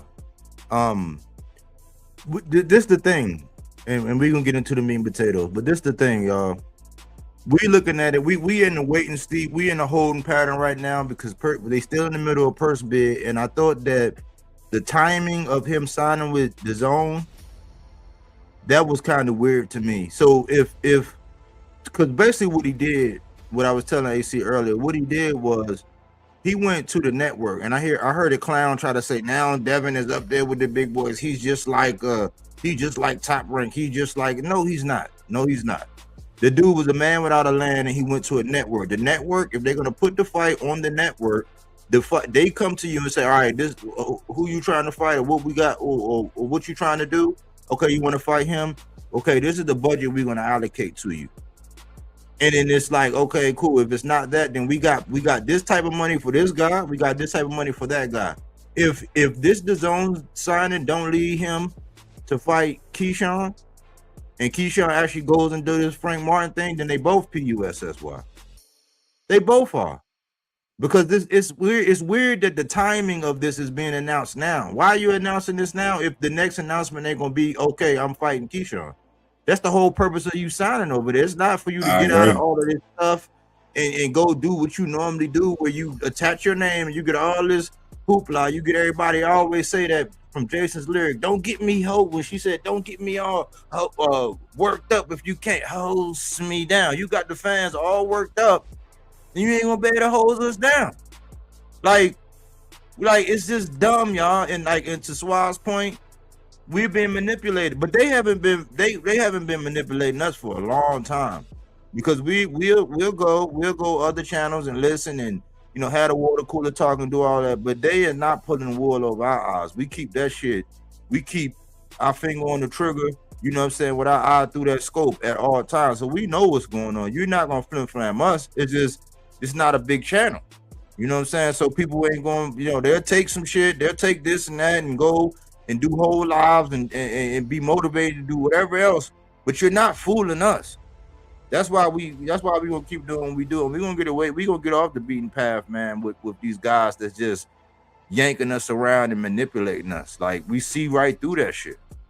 So that's that, man. Let me get into the meat and potatoes, y'all, because as y'all can see, look at this.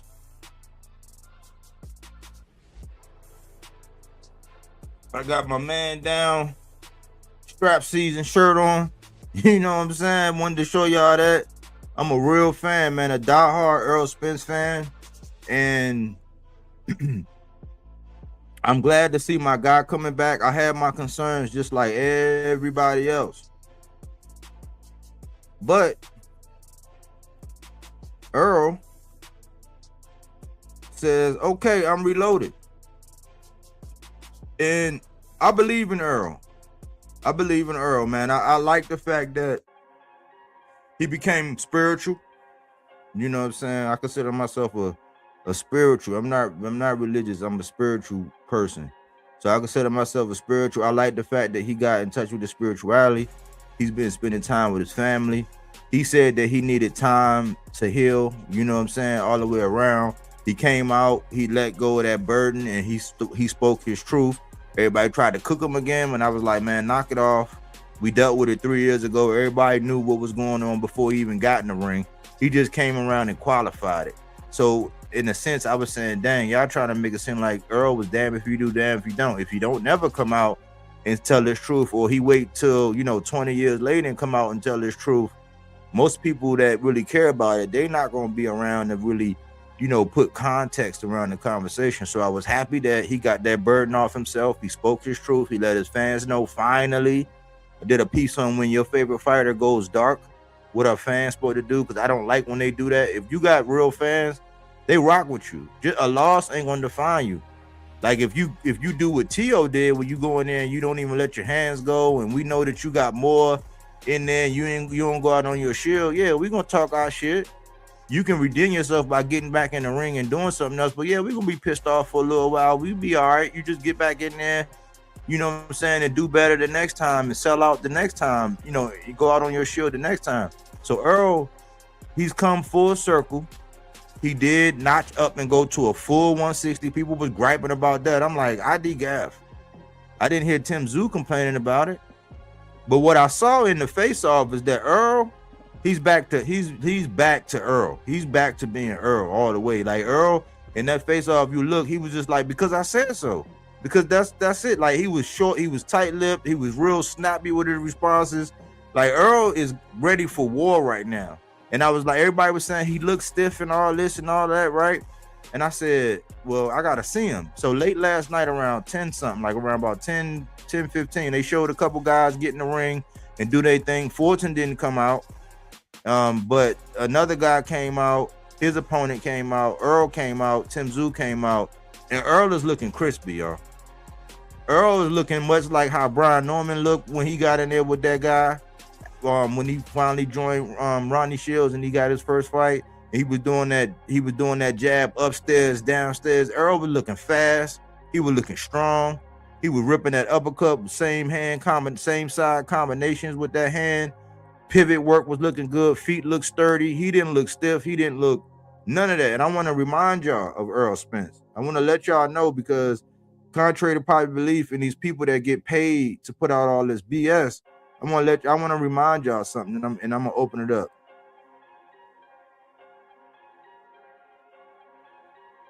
Errol's elite stoppage ratio out of his 8 completed fights against world champions. Now, Tszyu is a former world champion as well. He has stopped 5 of them before the final bell. Chris Algieri, Kell Brook, Lamont Peterson, Yordenis Ugas, and Alejandro Barrera. A lot of people might not know Alejandro Barrera, but like he was able to he got in the ring with Carlos Adames. Carlos Adames beat him. This is after Spence. All this is after Spence. He got in there with Carlos Adames. Carlos Adames didn't stop him, but he got TKO'd by Madrimov, and he got TKO'd by Yo Hernandez, the other guy that's up at 60 that are giving a lot of people hope up there. I call him Evil LeBron because he looked like the evil version of LeBron, but he got in there with them. But Errol stopped him. This guy Alejandro Barrera. So that's 9 champs. That's 9 champs, y'all. We gotta put some respect on Errol, man, and we gotta give him the grace of being one of our guys who didn't move the way these guys are moving right now. He don't even take tune-ups. He's the one who birthed that saying, keep the same energy. That's Errol Spence.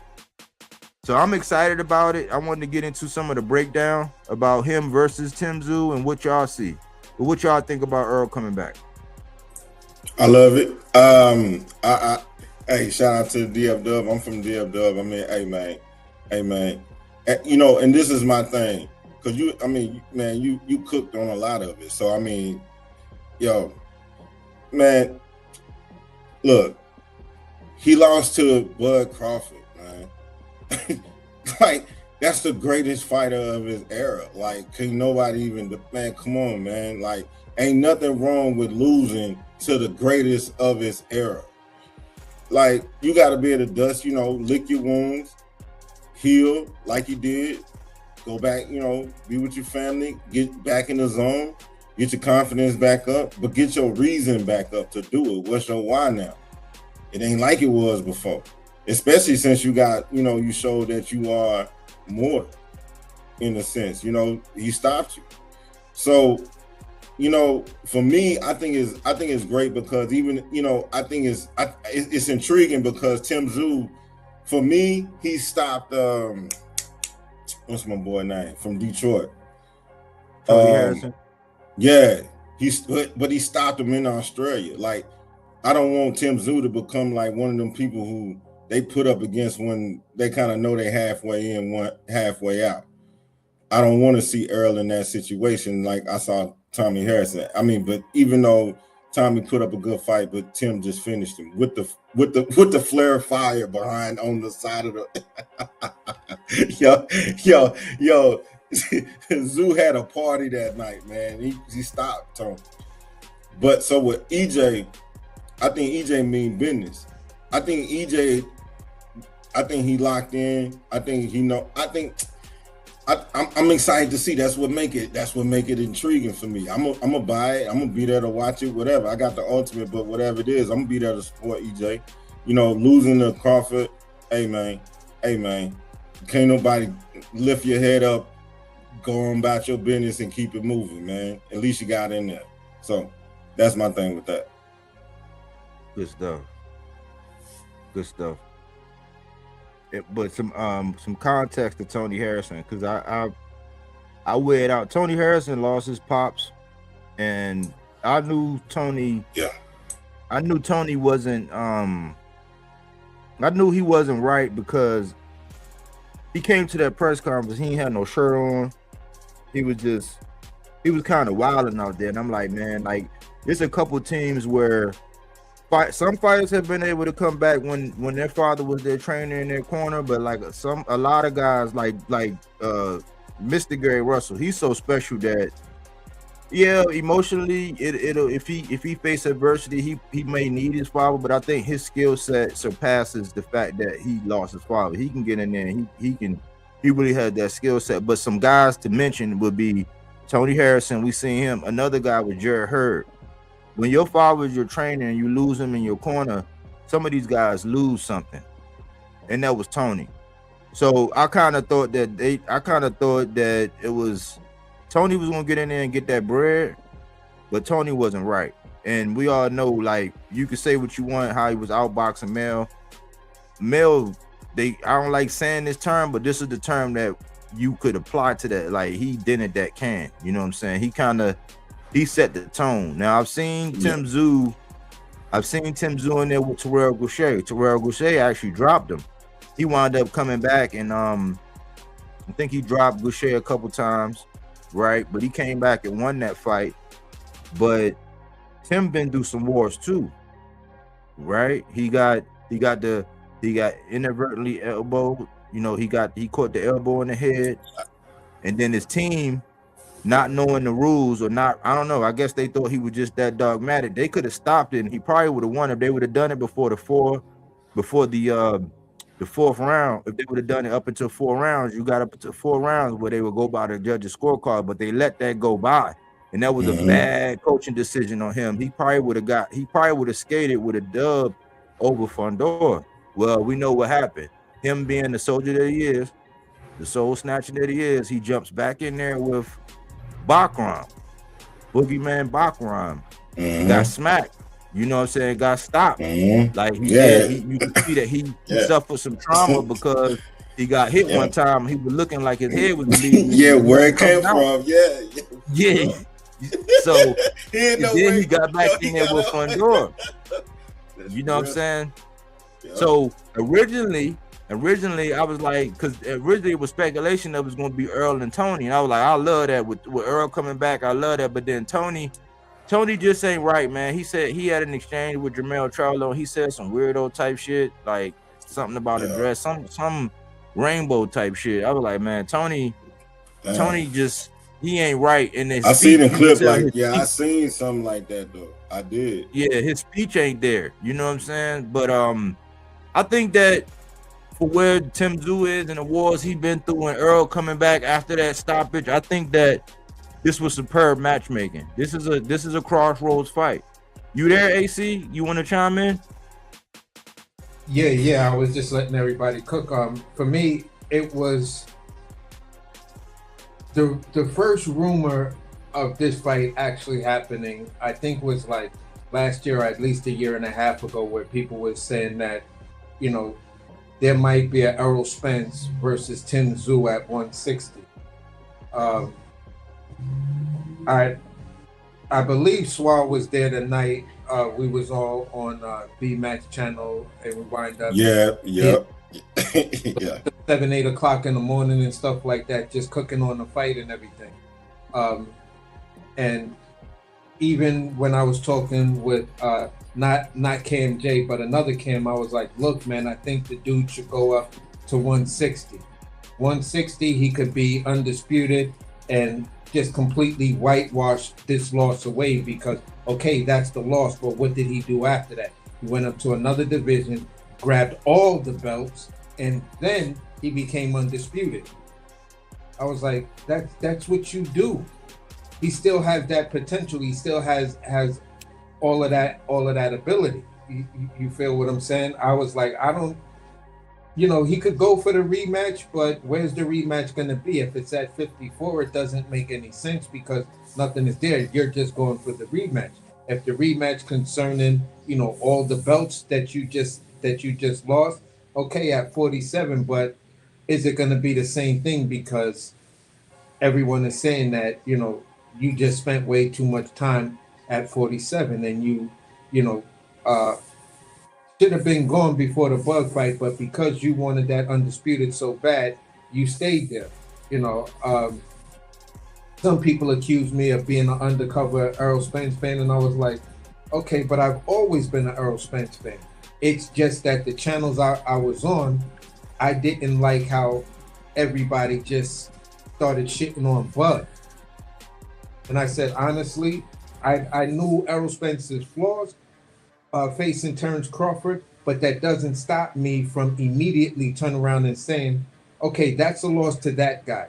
Anybody else, I still got you beaten. I got you beaten every one of the champs at 160. You know what I'm saying? They just can't fuck with you for what you bring to the table. And I'm happy he's up there right now. I want to see what goes on.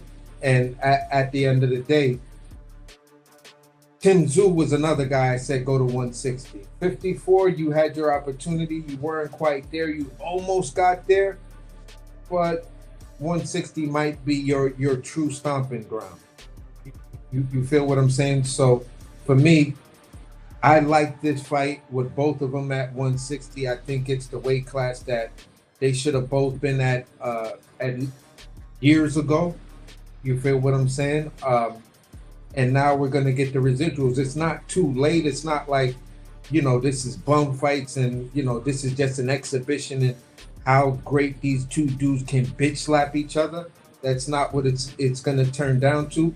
Errol Spence, is showing some technique. His everything he's doing, he's looking extremely sharp in that. And I like his attitude. I like his energy. I like the mere fact that in the way he's talking, he's dialed in. What's going to happen the night of the fight and performance-wise, that's going to be something different. We got to see what Tszyu is going to bring to the table. If Tszyu is a rinse, wash, and repeat kind of guy, we're going to see if he's going to try to bring out some new wrinkles and stuff like that. And, with Errol Spence, we're going to see what this new trainer has him looking like. For some people, I'm going to land right here. For some people, it may be, they may be having higher expectations than what's really necessary. I'm kind of looking at it as the same way I looked at Diego Pacheco, the same way I went in looking at Boots versus Xander. There's tons of questions on both these guys' sides, and I just want to see how they respond. Am I picking a winner in this? Yeah, I'm picking a guy that has consistently shown me you're everything that I like in a boxer. Although I picked against you versus Terrence Crawford, that still doesn't mean I don't like what you bring to the table. You're a dog. You did it one by one, win, lose, or draw. You have to respect a former champion who did it like that because they have a muscle memory of how to compete, deliver, execute, and win at that championship level.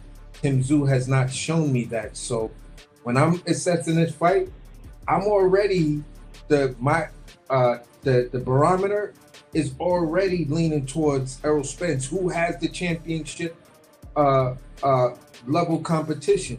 That is 100% Errol Spence bag. Tszyu don't have that experience, and we saw in the Andy Cruz versus Morataya, everybody was Andy Cruz going to do this, he going to do that to Morataya. I was like, I don't know. Morataya has that professional experience, and his attitude is telling me, Andy, you nice, you may be nice as fuck, but come fight night for us, it's just not going to happen for you. for some people who feel that the fight was a lot closer or whatever the case may be, you cannot deny that Morataya won that fight. That wasn't no weird decision. That wasn't no, oh, I kind of saw the fight going this way. Yes, one guy was more accurate, but one guy controlled the fight. And just because you're accurate in your punching, that doesn't mean you're actually winning the fight. It's 4 scoring criteria. You're only controlling one. Who has the other 3? And that's what Morataya proved. This is what I'm expecting Errol Spence to do. So my expectations of the fight is good fight, solid fight.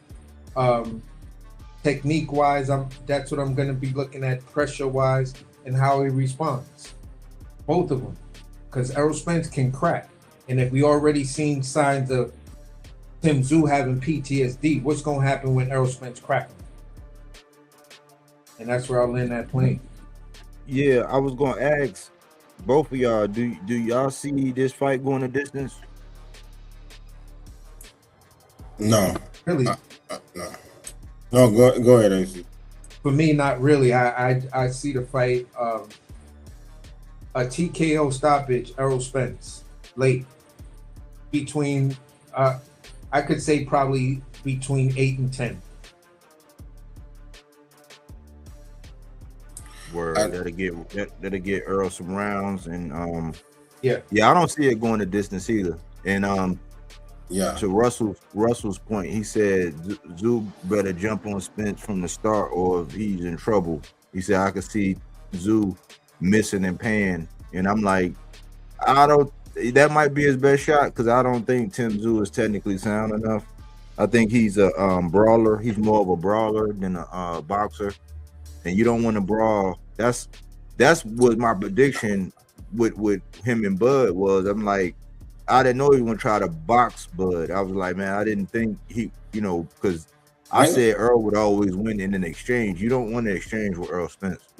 I ain't gonna lie, y'all. I ain't gonna lie. I think the biggest thing is like my thing is like, look, and I don't even mean to be gruesome with it, but after EJ fought Bud, man, EJ didn't look right.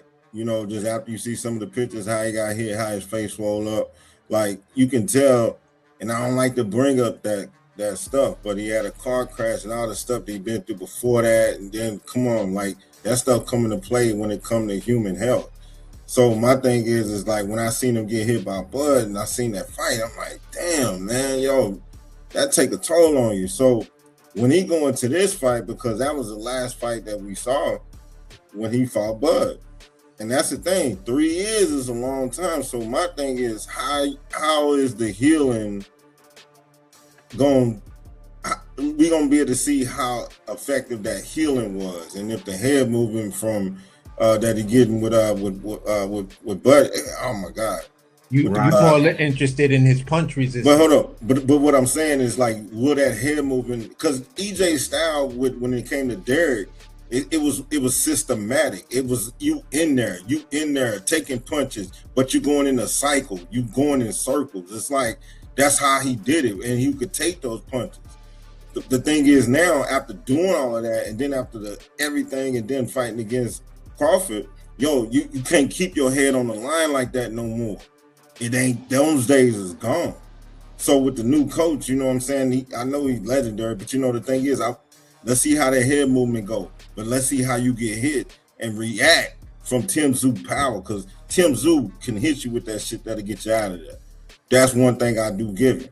He keep it. He fight with his head forward, which is never good. EJ needs to attack him to the body. But the thing is, I think that it's not gonna go. Somebody gonna get shocked with some shit. Well, so, that's my prediction. I think that it could go the distance. If it could go the distance, if both of them with past that shock that's gonna happen within round 4 or 5, it could go 10. But the thing is that that's a big if. Somebody gonna get hit with some shit. It's gonna be a stoppage either way. It's intriguing. It's intriguing. I'm gonna ask you this question, Swal. Yeah. The same way when we were breaking down the Bud and Errol fight, Let's try to put some of that same energy into this. The way, people will come on the channel and ask us these questions. In this situation, Right. footwork, what box do you click? The box for Errol or the box for Tszyu? In terms of jab, what box do you click? Errol or Tszyu? In terms of power, speed, all of those different tangibles that we used to go through, and then dudes would be like, well, y'all gotta tell us how he gonna beat, how Bud gonna beat him. None of you Bud buddies is telling us how. And we're like, look, we're going down jab, we're going down footwork, we're going down this, we're going down that. But Errol Spence, I'm gonna use that same energy. Jab, footwork, everything. Most of those categories, I give Errol Spence that. Absolutely. You feel what I'm saying? So for me, that's where I'm leaning more towards Errol Spence getting the stoppage. I can't really see it going that distance. I can see that. Case, how do you see it? I know I can see that. To be honest with you, EJ's supposed to do what he do. I mean, he is. And he going to Australia, it's a perfect time for you because, again, you did just lose to Bud Crawford. That's okay. He's the greatest fighter of his era. That don't mean everybody else can beat you. So my thing is, you're supposed to go in there, shrug that shit off like we did when we was growing up anyway. Hell, you took a loss sometime. You ain't going to always win. Shake that shit off and know that you lost to a great one, but go in there and whoop his ass. EJ is supposed to do that. But, I got EJ pulling it out, but I'm just saying he need to go in there and handle business. Cause Tim will have him looking like Tony. And I didn't know Tony was going through all of that. But that shit could replay. Go ahead. I landed right there. That's my stance on that. Yeah, it could because AC brought it up. It's gonna come down to the punch resistance, but also if Errol get back to what I got, what my whole thing is body work. Like Errol is the body snatcher. You know what Absolutely. I'm saying? I'm gonna know because Errol got this sequence where he'll go to the right side of the body, he'll throw that jab, he'll go to the right side of the body, the left side of the body. If he's mixing it up and he's not predictable, Tim ain't gonna be able to put up with that shit. If Errol can get through, we gonna see Errol get hit because that's Tim's. Tim ain't gonna be able to outbox Errol. Like, yeah, Bud was able to do it, but Tim ain't Bud. Right? So Tim, his only shot is to throw them haymakers that he be throwing, them shots that he throw. Errol gonna have to weather that storm or suffocate him with that pressure, because that was the key to victory that I had with him and Bud. It was like, yeah, Bud, he's gonna impose his will on Bud. That's what I thought, you know what I'm saying? But because that's what he was. Errol is one of them guys to where if you don't got the right technique to be able to deal with him, he can overwhelm you. And then as he started putting the water in the basement, then he started coming up top, and then he got you playing a guessing game. You don't know if he's going up top or down. That's what I'm used to seeing. And he got a beautiful step back uppercut. If he still got that in his arsenal and he thinks to use it, he's gonna do Tim bad. So my biggest question for Errol, as an Errol fan, is the punch resistance, because I don't like the same way Tim was looking at his head. If Errol get hit and he, like Ugas, like the way Ugas caught him. Yeah, man.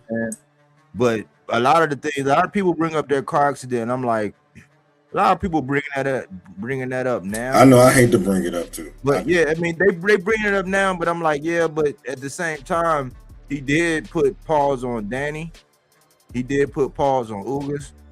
He put pause on a couple people after that. You know what I'm saying? Right. So if his punch resistance is all right, if he can take a licking and keep on ticking, yeah, Errol gonna get back to his ways, and he's it would be a beautiful thing to see.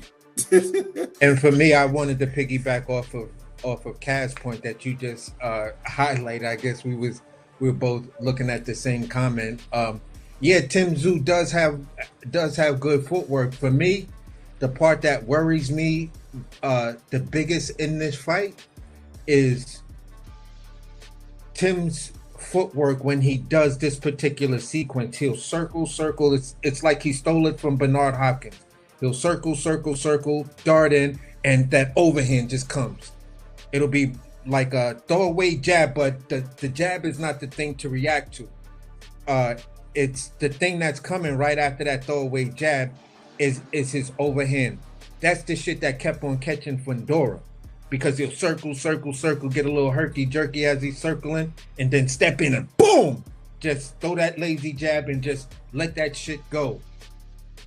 That's a pretty sneaky-ass sequence, and he has that shit kind of mastered the same way, you know, I talk about Boots and his uppercut, how he can throw that shit from weird-ass angles. Tszyu has shown that he can throw that punch off that circling shit from weird angles. Oh Lord. And he does have a high connection rate. Sometimes it's on the top of the head, sometimes it's like right above the ear, slightly towards the back of the head, depending on how the person reacts as they're trying to duck and get away from the punch. Because you see it, by the time you see it, it's like a gunshot.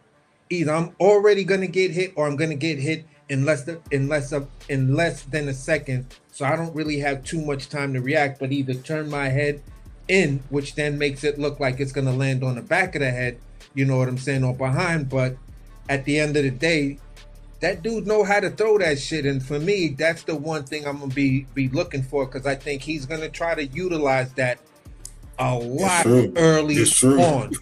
It's true. Within the first couple of rounds, to at least get Errol Spence to be thinking like, yeah, now you're ring rust. I'm gonna take advantage of this, because I don't know if your feet are fast enough, or you're back into the rhythm to be able to duck, or you know, throw that hand up to block it, or whatever. Oh yeah. So that's the one punch and that footwork. He's smart if I'm looking for. Go ahead, I didn't hear you. No, my bad. I was agreeing with you, but I was saying that he would be smart to do that. You need to catch him with your best shit at the beginning of the fight. Because that's what you banking on. Now, if he eat it, oh, that's a wrap, bro. That's I'm gonna be like, bruh, you just. Damn, bro, he just ate your best shot. But the thing is this though. I'm still gonna be leery, because when you look at that David Morrell, those shots didn't look like they was doing too much until they started doing too much. You feel what I'm saying? When he fought Old Boy and he got stopped, it was still like, yeah, Morrell, you running through them, but you need to start to do something about them, because if you just think none of them shits is really doing something to you, I'm starting to see that they are affecting you. You like got that little pause every time you get caught with one of them shits. You feel what I'm saying? So yeah, like you got a good poker face, and sometimes that ain't good when you fight. Yeah. In that type of situation, it's just like, all right, if you get caught and you eat that shit, be defensively responsible moving forward, because I don't want to see you constantly eat them shits until you can't eat no more. You got full off them he was throwing at you. You feel what I'm saying? Because then this is what the people are going to criticize you. Oh, Errol couldn't block this and Errol couldn't do that. Maybe it's his eye. Maybe it's this. Maybe Errol Spence is just washed up because he's not as defensively sound as he used to be. No, Tszyu just does this one particular thing extremely well. I don't go to Kansas Fried Chicken to buy a pizza pie when I got Giuseppe's right there next to it. You feel what I'm saying? I'm gonna go to the guy who's the expert at making my pizza, and that's Giuseppe's. He's fucking Italian. You feel what I'm saying? So with that being said, but with that being said, I'm just like, look, I'm a little nervous for Errol in that aspect. And even if he do get caught, we still gonna have the question of punch resistance. And if he eats it, everything is firing on all cylinders. You ready for this one, bro? You feel what I'm saying? So, there's going to be plenty of questions. And Tszyu does have some sneaky shit in his arsenal that he can actually let go. You feel what I'm saying? Because you were there, again, when we were, a lot of people were clowning me because I had picked Tony Harrison to beat Tim Tszyu just on boxing. Tony Harrison is, to me at that time, was the pure boxer of 154 pounds when he faced Tim Tszyu.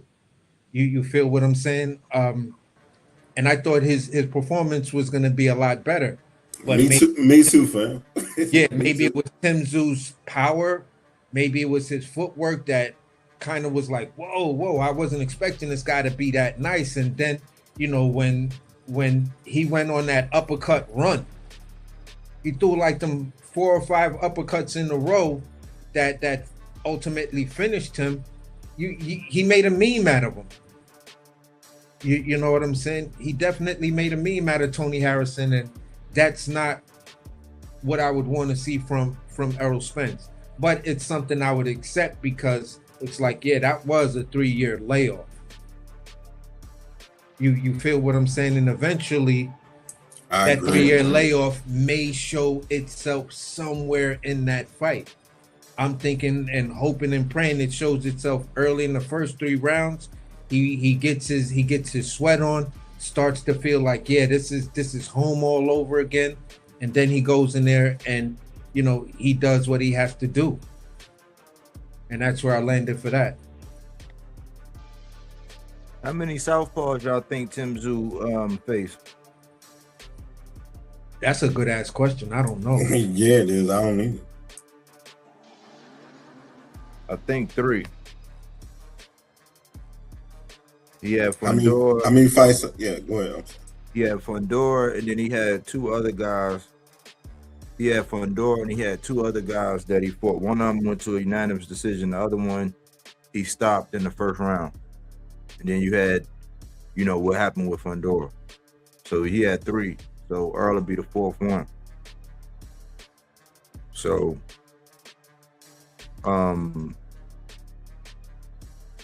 Errol, you learn something new every day. I'll tell you that. Yeah, Errol, he's it's just getting back. The ring rust is always, always a factor. Ring rust, probably the first 2-3 rounds, you get lathered up, and get that ring rust, get the moving, and bigger glove size. That's the other impact. Like he's going to a bigger glove size now because it changes from 47 to 54. That's when you go with the 10 ounces or whatever is agreed upon. That's good news. So power. Tim is used to going with them 10-ounce gloves. This will be Errol's. He started off at 54. I think he had like 1 or 2 fights at 54. Then he went down to 47. So to the 8 ounces, because 47 is the highest weight class with the 8-ounce gloves. After that, it's 10 or whatever y'all negotiate. So that'll be a factor. Body. Hey, see, we like if Tim throw whatever he gonna throw, and Errol eat that shit, it's over. And now that you said that they're gonna have bigger gloves, that increases my eyes. It's gonna be a stoppage, yo. EJ about to stop this boy. With more padding? Come on, man. Go ahead. I'm sorry. I'm just saying. And Floyd told him, Floyd told Floyd, because at first I was like 160, but Floyd told him to go to 60. He was like, yeah, I think he should be at 60. So Errol was cutting down. Floyd said that a minute ago. If I remember correctly, he said that shit a minute ago. You feel what I'm saying? And that, damn near before the layoff. Yeah, and that was even before the Bud fight. And that's why I was like, yeah, that makes perfect sense to me. Looking at him, the way they talking about his weight cut and stuff like that, some of the rumors between some of the fights and stuff like that. But he still made weight, and he still did his thing. He just showed. If a person, when you look at a person like that, you look at 2 dudes who are athletes. One guy is a consummate athlete. Yeah, I don't do this, I don't do that. I'm a gym rat, X, Y, and Z. The other guy is an athlete that says, you know what, I do what the fuck I want. Nobody can complain. I still come in, blah, blah, blah, this, that. I love Roy Jones. So you know, if you was to make some sort of comparison, the attitude of Errol Spence and Roy Jones' athleticism in the categories of athleticism, yeah, they pretty much, you know, are cut from the same cloth. You feel what I'm saying? AC, I rely come on on, my I rely AC. on my athleticism, and I do what the fuck I want. Go ahead, bro. No, man. No, AC. I'm just saying, man. Come on, man. Roy was. That's my guy. No way. Not Roy.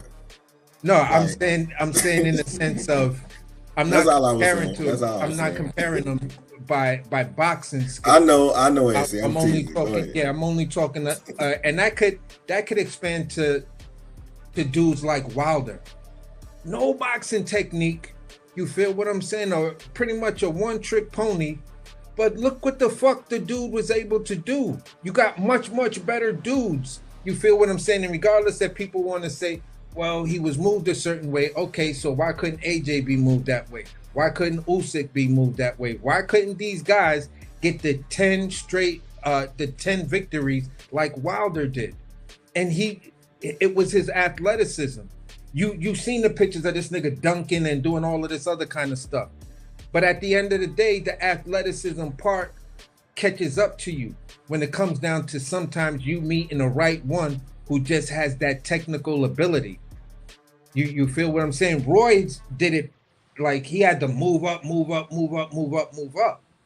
I was feeling that it was going to happen when he faced James Toney, the much more technical fighter who had athleticism as well.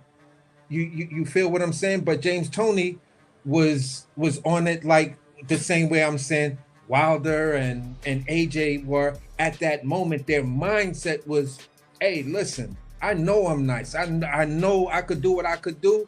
You know what I'm saying? I could even have sex the fight night, little before, you know, early in the day before I walk out. Bud Crawford even said he did shit like that. You feel what I'm saying? And then go out there and fight because it's your athleticism that you're looking to carry you. Yeah, I know I got conditioning. I know I don't get tired. I know I as long as I'm pressing and throwing punches, I can win.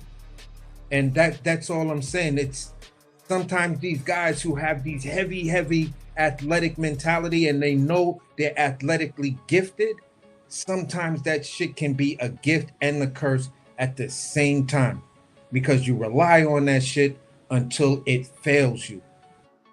And then you have to have that rediscovery of who you are. And I think this, and it's not for me, I'm saying I think this is the point I feel that Errol Spence is in. He had to make all of these adjustments, whether in his belief systems, in his actions, and say, yeah, my athleticism got me all the way to a Terrence Crawford fight. I almost got there. Almost got there. And I fought my fucking heart out. No one can look at that and say, yeah, I seen that moment where it looked like he quit. I seen that moment where Errol Spence looked like a defeated fighter. A la Xander Zayas versus Boots, a la Albert Bell versus Abdullah Mason. Spence was in the fight until the fight fucking stopped. You feel what I'm saying? Because his mind is built different. He's built from those same dudes, the Roys, the James Toneys, and all of those other dudes. But the athleticism part. I remember when he got hit by Tarver. Oh Lord, second round. Ooh, man. Oh my God, you talking about devastation? And they just came out with that song, man. Yo, we was crushed. Mm-hmm. Yeah, but I mean, but he was 35. He was 35, man. I mean, yeah, he couldn't leap in there with that. You know, he couldn't do what he did. You know, defense was slow up. He didn't really have the greatest technique. You know, he was always kind of unorthodox, but really freelance. But it was just beautiful in his prime, man. I mean, athleticism. Hey, Roy was dunking, playing basketball games before the fight. Man, Roy was doing crazy stuff in the ring, man. You know what it was? It more so than athleticism. What it really was this. More than athleticism, it was reflexes.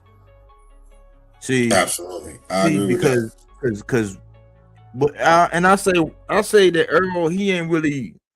I don't think his game is centered around. I know what AC is saying as far as in the aspect is like some certain guys like I'm gonna do what I do. You know, like, I don't care. I'm gonna do what I do. I've been getting away with it, and you know, especially when they get stubborn. Like Wilder, he just knew that I got that eraser with the right hand. Roy just know that. Look, man, reflexive wise, he had cat-like reflexes. I ain't gonna lie about it, but this is why I got pushback with that though. I ain't gonna lie, and I mean to interject, but I have to. EJ, I don't like the comparison. Reason why I don't like that with Roy. Roy didn't get hit that much.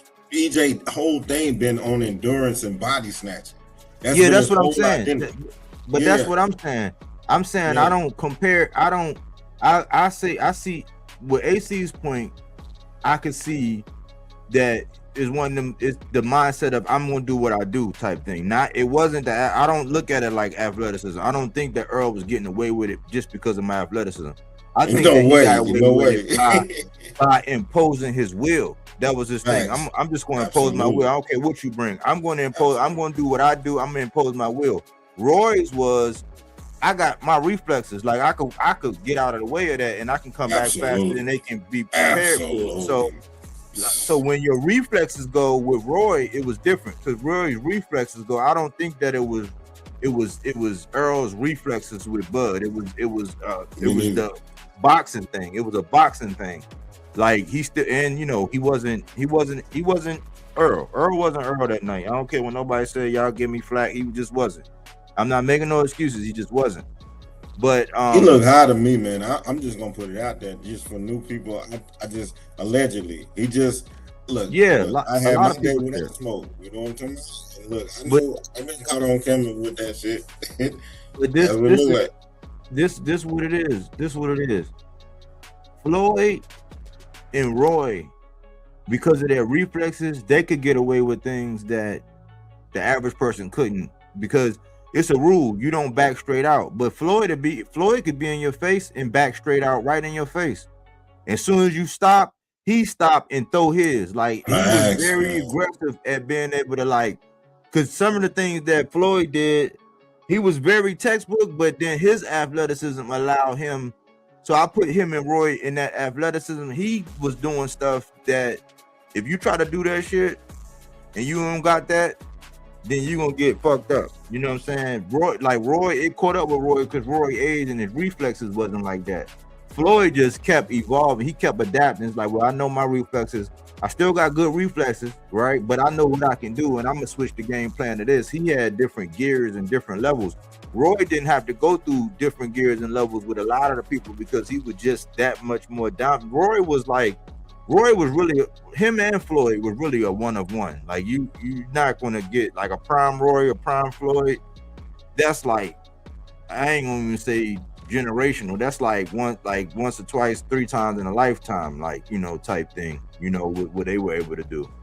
So that was my only point with that. But let me I got one thing, man. I got a extra credit. I got a little bonus for everybody. I wanna put this. I just wanted to say this real quick. I may have used the wrong example to 2 heavy Roy Jones fans. So Yay, you know, Bodywork between like I'm gonna tell y'all, between my original logo, that logo was really like Lamont Peterson and Errol. It evolved until me putting it into an actual logo, but like when I first started the channel, that's what it was. It was a fight when Errol fought Lamont Peterson. That's how I got it. That Bodywork, like that was Errol going to Peterson, because I like Lamont too. But originally, Roy was the guy who told me about Bodywork a lot before I was even like a boxing fiend. It was Roy. That time when Roy was in that fight, he bobbed and weaved and dipped and slid and he did everything, used all it, and then he hit that dude one time, bow to the body, and it was over. I said, God damn, I didn't even know, because growing up, when you in somebody's face, what's the first thing you looking for somebody to punch you in the face? But yeah. if we could reverse time, and I could tell you, Swat, and I could tell AC, look, man, don't punch nobody in the face. Like when you getting ready to sneak somebody, hit him as hard as you fucking can and deliver. How many times, like, you know what I'm saying? Like, you would have been a bad man. Yo, Right? we used to That's the weakest part, though. we used to like Mhm. in some of the people that I was running around with and stuff like that, we were kind of into the body shots because we would call it just I'm a crash this dude's body and fold him. You feel what I'm saying? And that was pretty much around the Roy Jones, James Toney eras and stuff like that. Because I think this is when people were really appreciating the body work. Going back to, at least for me, I was taking it back to a heavyweight body snatcher. Me too. In Bone Crusher Smith. Yeah, go ahead. Me Like too. Bone I got Crusher was mine. like, until like when Mike Tyson came along, prior to Mike Tyson, like Bone Crusher was my guy. Like I was like, yo, if this swole ass light skin dude crack you, bro, it's over for you. You feel what I'm saying? But like Mine was Evander Holyfield, man. Yo, I mean, I was into That was Holyfield mine. when he was down at the lower weight But class. remember, he fought the Giants, though. You gotta remember, Holyfield was like 5'10", man, athletic at these points, like a strong 195, 200. He had to bulk up to get 215. Yeah, that's when, Yo, and that's but why I'm saying I was he was going to the anyway. I'm sorry, but I was just like with Holyfield to a certain extent. I was like, I kind of fell off of Holyfield when I heard you started training with Lee Haney and some of the other professional bodybuilders out there, and I was just man, you in that world, the steroids over there, man, and you just got big way too fast. You like, nah, man. You cold blooded, AC. Go ahead. You know Nah, how broad his bruh. neck was, man. That man had he had the Brock Lesnar neck, man. You know he Exactly did, though, with the man. yo, Come he had the on, strength. man. He had the what they call a stretch in his neck when that dude turned around. Like, nah, get the a dude coming from damn near 160 pounds, bro. You don't get that big at heavyweight. Like, nigga, what the fuck wrong with you? I think, like, for me, when he fought I don't know if it was Kwawi or this other dude. I can't remember the dude's name, but I don't remember if it was Kwawi, the white man. That's when they used to fight more than once a year. You feel me? And that's when he went to whoever he fought that was in Rahway State Prison. When Evander Holyfield went to the prison to go fight that dude, I was like, all right, Evander's a problem. You feel what I'm saying? And that's when I really started to notice Evander Holyfield. But for me, like what I was gonna say as another example, I was gonna go to, because recently I watched the James Toney versus Michael Nunn and James Toney versus Iran Barkley fights, and I was like, whoa. Yeah, it was Kwawi. It was Kwawi at the Rahway State Prison, because that's where he just changed his name and became Muslim and stuff like that. But at the end of the day, when I watched those two fights for James Toney, I was like, yo, that Michael Nunn fight, man, that shit was close. That was a real good brawl. I could see where some people made the argument that Michael Nunn might have beat him. You feel what I'm saying? But it was still a great fight, full of a lot of action and stuff like that. And I think they did it twice. But all I'm saying is, at the end of the day, looking at where Errol is in this comeback right here, and where his mindset was prior to this to where his mindset is right now, I think he's locked in. He learned his life lessons, and now he's ready to be, something that he always felt he should be. Whether or not people want to say it's late or whatever, he's still doing it at a relative younger age than when Bud did it. He still has time, and at 160, I think it could happen for him a lot faster than what people think. And I'm just not a fan of all of these people who are trying to write him off, like the Sean Tizels all of these other people that are putting these weird barriers and limitations and cones in the road that, oh, if I don't see this, then I say he should hang his belt up. Like, who the fuck are you? It's already written.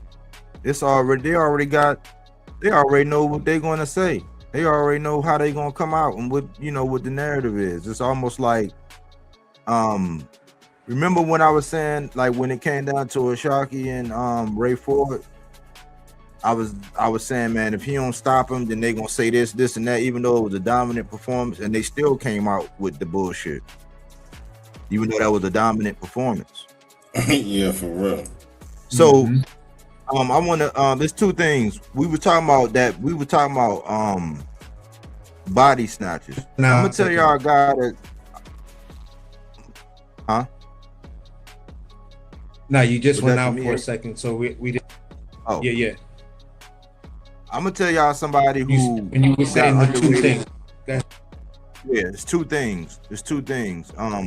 One guy, we were talking about Bodywork, and I wasn't jumping on you, nothing like that, AC. It was just, I understood what you were saying, but I didn't put it in the vein of athleticism. I was putting it in the vein of that I'm gonna impose my will, like whatever your will is. Errol I was just joking because I know how big of a fan SWAT is of Roy Jones, because we done got into it over Roy Jones versus James Toney.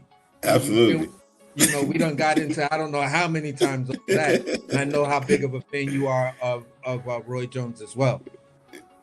Yeah, that was my original induction to like Bodywork. Like, it just opened up my eyes, because we never thought about that. I'm like, man, I wish I would have known this shit, because I was famous for punching somebody in the face. Like, I was famous for like stillings. Like, if it was on and I felt threatened, we scrapping. Like, whether I lose, win, whatever, we fighting. You know what I'm saying? I grew up like that. I don't know. I don't know if I had short man complex back then. I'm 5'10" though, but back then I might have had short man complex or something. I don't know. But if I'd have known about that, shit, I'd have been going to the body. Like, you know what I'm saying? Like, you think I'm gonna punch you in the face? Nope. I'm gonna wait and look. As soon as you exhale, I'm gonna hit you as hard as I can in your chest. Like, so now I know. It's like, yeah, if I'm gonna double somebody, I'll double somebody over quick now. But somebody that got underrated body work right now, and it's gonna come out of left field. And it's not a lot of people that call this dude name out, because he's very awkward. That dude, Beck the Bully. Y'all know who Beck the Bully is? Yeah, I just recently started seeing him. Yeah, Beck the Melakuziev. That dude, man, was looking scary. That's the guy. If you want to look at it, go back and look at the fight with him and Gabe Rosado. Because Gabe Rosado wound up he might have got knockout of the year that year. But go back and look. Go back and look at at that dude. I'm gonna definitely check it out. For sure. But this the bonus I was talking about, y'all. This the bonus right here. And then we can wrap up. Let's see. Let me do this. And this is not mine, man. It's fair use. This is Oscar's. Hold on. Let me show y'all this first. Because I don't know how long ago it was, but when I be saying because I never want to come off as hardy or high-minded or conceited, but I don't know how it was. It's been a couple years now, but I was saying that this is what Turkey is. This is what I said. This is what Turkey is. Like I said, man, I was like, because everybody, like the Haney Voice, all these big channels was selling all the boxing fans up the river to this guy right here.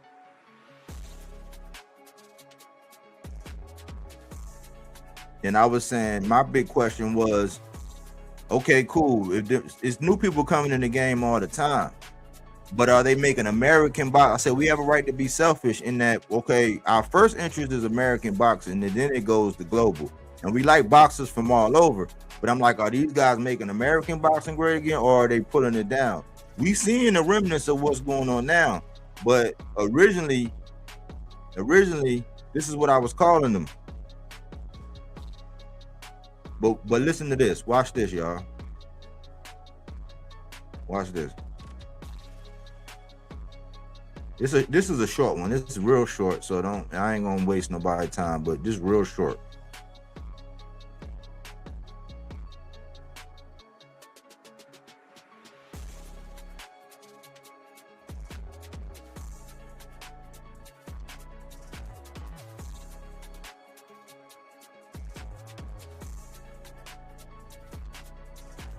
For the only segment in boxing that gives you the facts and makes you laugh. It's Clapback Thursday. So I saw the Odyssey the other day. Great movie. It was about the Greeks and how they invaded the city of Troy. By disguising themselves inside a Trojan horse. Pretty sneaky. They tricked their enemies to get inside their gates. And the rest is history, man. Today, Zuffa Boxing is the Trojan horse. They are overpaying a few boxers to make it seem like this big money will continue. But it won't. The money faucet just keeps flowing. Once they monopolize the sport like they want to, Because they're a sneaky bunch of fucks. Zuffa will pay fighters peanuts. It's a scam. Exactly like the UFC. It's the same model. It's not right. It's not right. They want to change the Muhammad Ali Act so they can operate as their own league with their own rules, their own rankings, their own unicorn belts. What kind of gay club is this? They're luring in the biggest names for fight-by-fight deals. No long contracts. Fuck them, they don't know. That's why you see Shakur and Conor signing a 1 or 2 fight deal. Never a long-term deal. But again, this is the Trojan horse. This is how they work you. They are overpaying the household names in order to look pretty and gain credibility. So more up-and-coming fighters will sign with them. And mark my words, once they get you to sign, they're gonna scale all payment back, just like they have with the UFC. That's when they get you, see. That's the goal. It's not right. It's not right. Look, the problem is the younger generation feels this kind of money will be available to them at Zuffa Boxing, but the truth is They're all fucked. that they'll be tricked into a very shitty contract where they must fight for only the unicorn belt, the Zuffa belt. What the fuck is that? And the ring belt, which lost all its credibility. Now who's a fraud?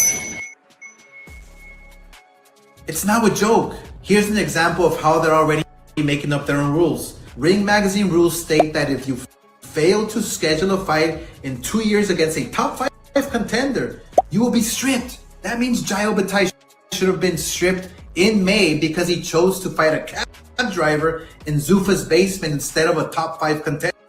You remember that? But Ring Magazine didn't strip him.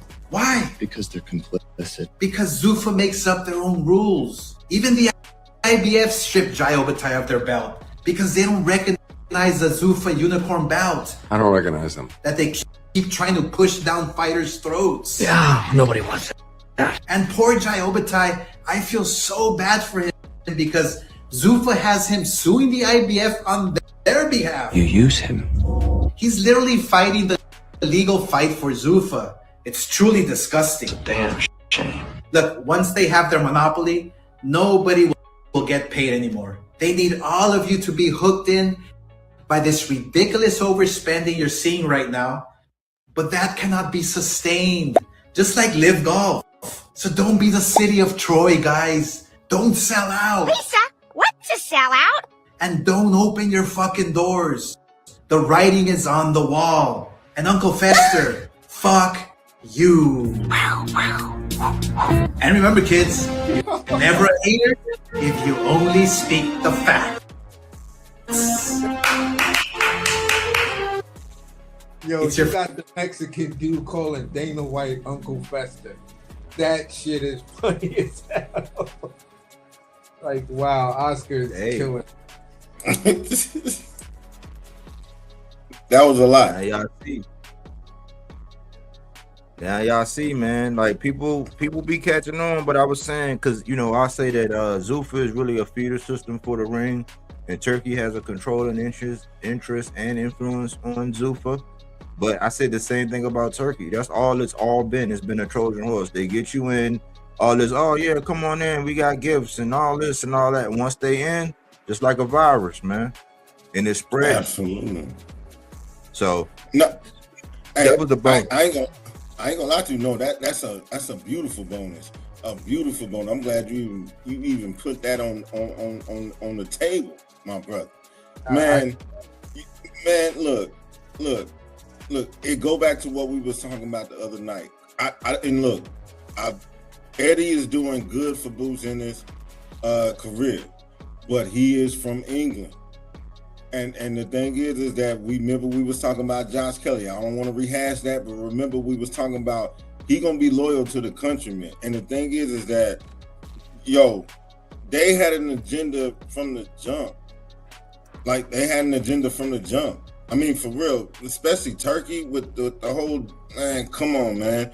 My thing is that Oscar, if they hadn't have been playing games this whole time, they wouldn't even be a factor right now. So don't be sitting here trying to be acting like you wasn't part of the problem of us not getting good fights as fans.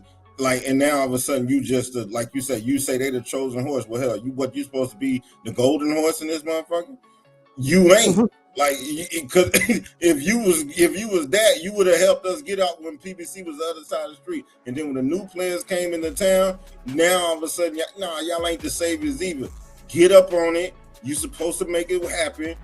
Lead him, because we already see what time it is over there with Zuffa and Turkey. Like, and especially Eddie. That's what I'm saying. Eddie with Boots, Josh Kelly, it's going to have to be in the UK. I don't want to hash that back up. But Eddie in the same boat with Turkey. Like, they look, ain't nothing, I don't want to make it that.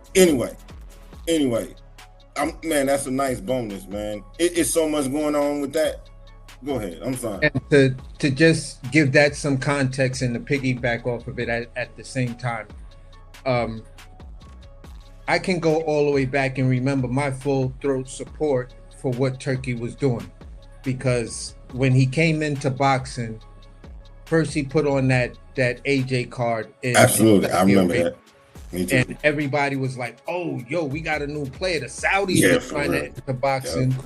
And blah blah blah blah blah. So going way back then, I've always remembered Turkey's hand in it, and his hand in UFC as well. You feel what I'm saying? Here's the thing that brought everything to full circle for me. When I found out the details, and when Frank Warren dropped that lawsuit on Turkey Al-Sheikh and Zuffa Promotions. I remember that. Yep. And when he brought all of that out, you saw how far back Frank Warren's agreement and working with Zuffa was all the way there. And in the beginning, people thought it was really Eddie Hearn and Turkey Al-Sheikh who was really doing everything. But behind the scenes, Eddie Hearn, you were faced from, the 18. You know what I'm saying? B.A. Baraka, you feel what I'm saying? B.A. and everybody else was Frank Warren and what they were actually doing by showing you the game, putting together the cards, showing you how to navigate through the system. You took what Frank Warren was doing and said, "Oh, this is not going to work for us." Meanwhile, telling us you just wanted to do the best thing for boxing. You wanted to make this league and stuff like that with this, work with the sanctioning bodies, work with the promoters and all of this other stuff. Meanwhile, you were learning. So when people were trying to shit on Frank Warren because Frank Warren had dropped that lawsuit. I remember that, AC. No, keep cooking. I remember that. When Frank Warren had dropped that lawsuit, it just said, "Hey, wait a minute, what's going on?" You compiled that with Terrence Crawford's beef with WBC. Compile that with Shakur Stevenson's beef with the WBC. You see these, you started to see, hey, wait a minute. Is there some sort of war? Is there some weird shit going on?